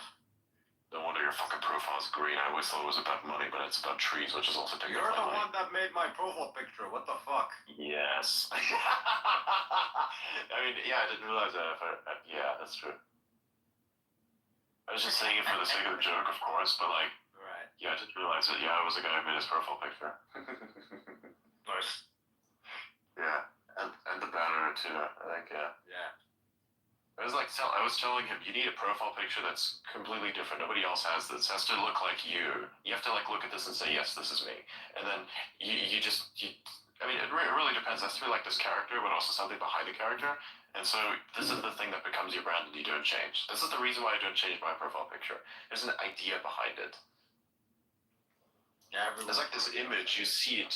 Yeah, like you see it in places. This image, like, because of the amount of times my posts have been seen, I can actually say that this image has been seen 1 billion times. Yep. So, I'm keeping that. At least 1 billion times. At least 1 billion times. That's only on the X side of things, right? That's only what I can see on X, right? That's my analytics from X telling me that. Who knows how many times it has appeared in Legacy Media articles, screenshots, and various other places, right? Yeah, like, exactly. You'd never know. You see it. You don't want to be the guy who changes his profile picture every 2 days. Something. Yeah, the only person who can do something like that is Elon, because it's Elon, right? It's a bit different. Even he doesn't do it. Similar, but nah.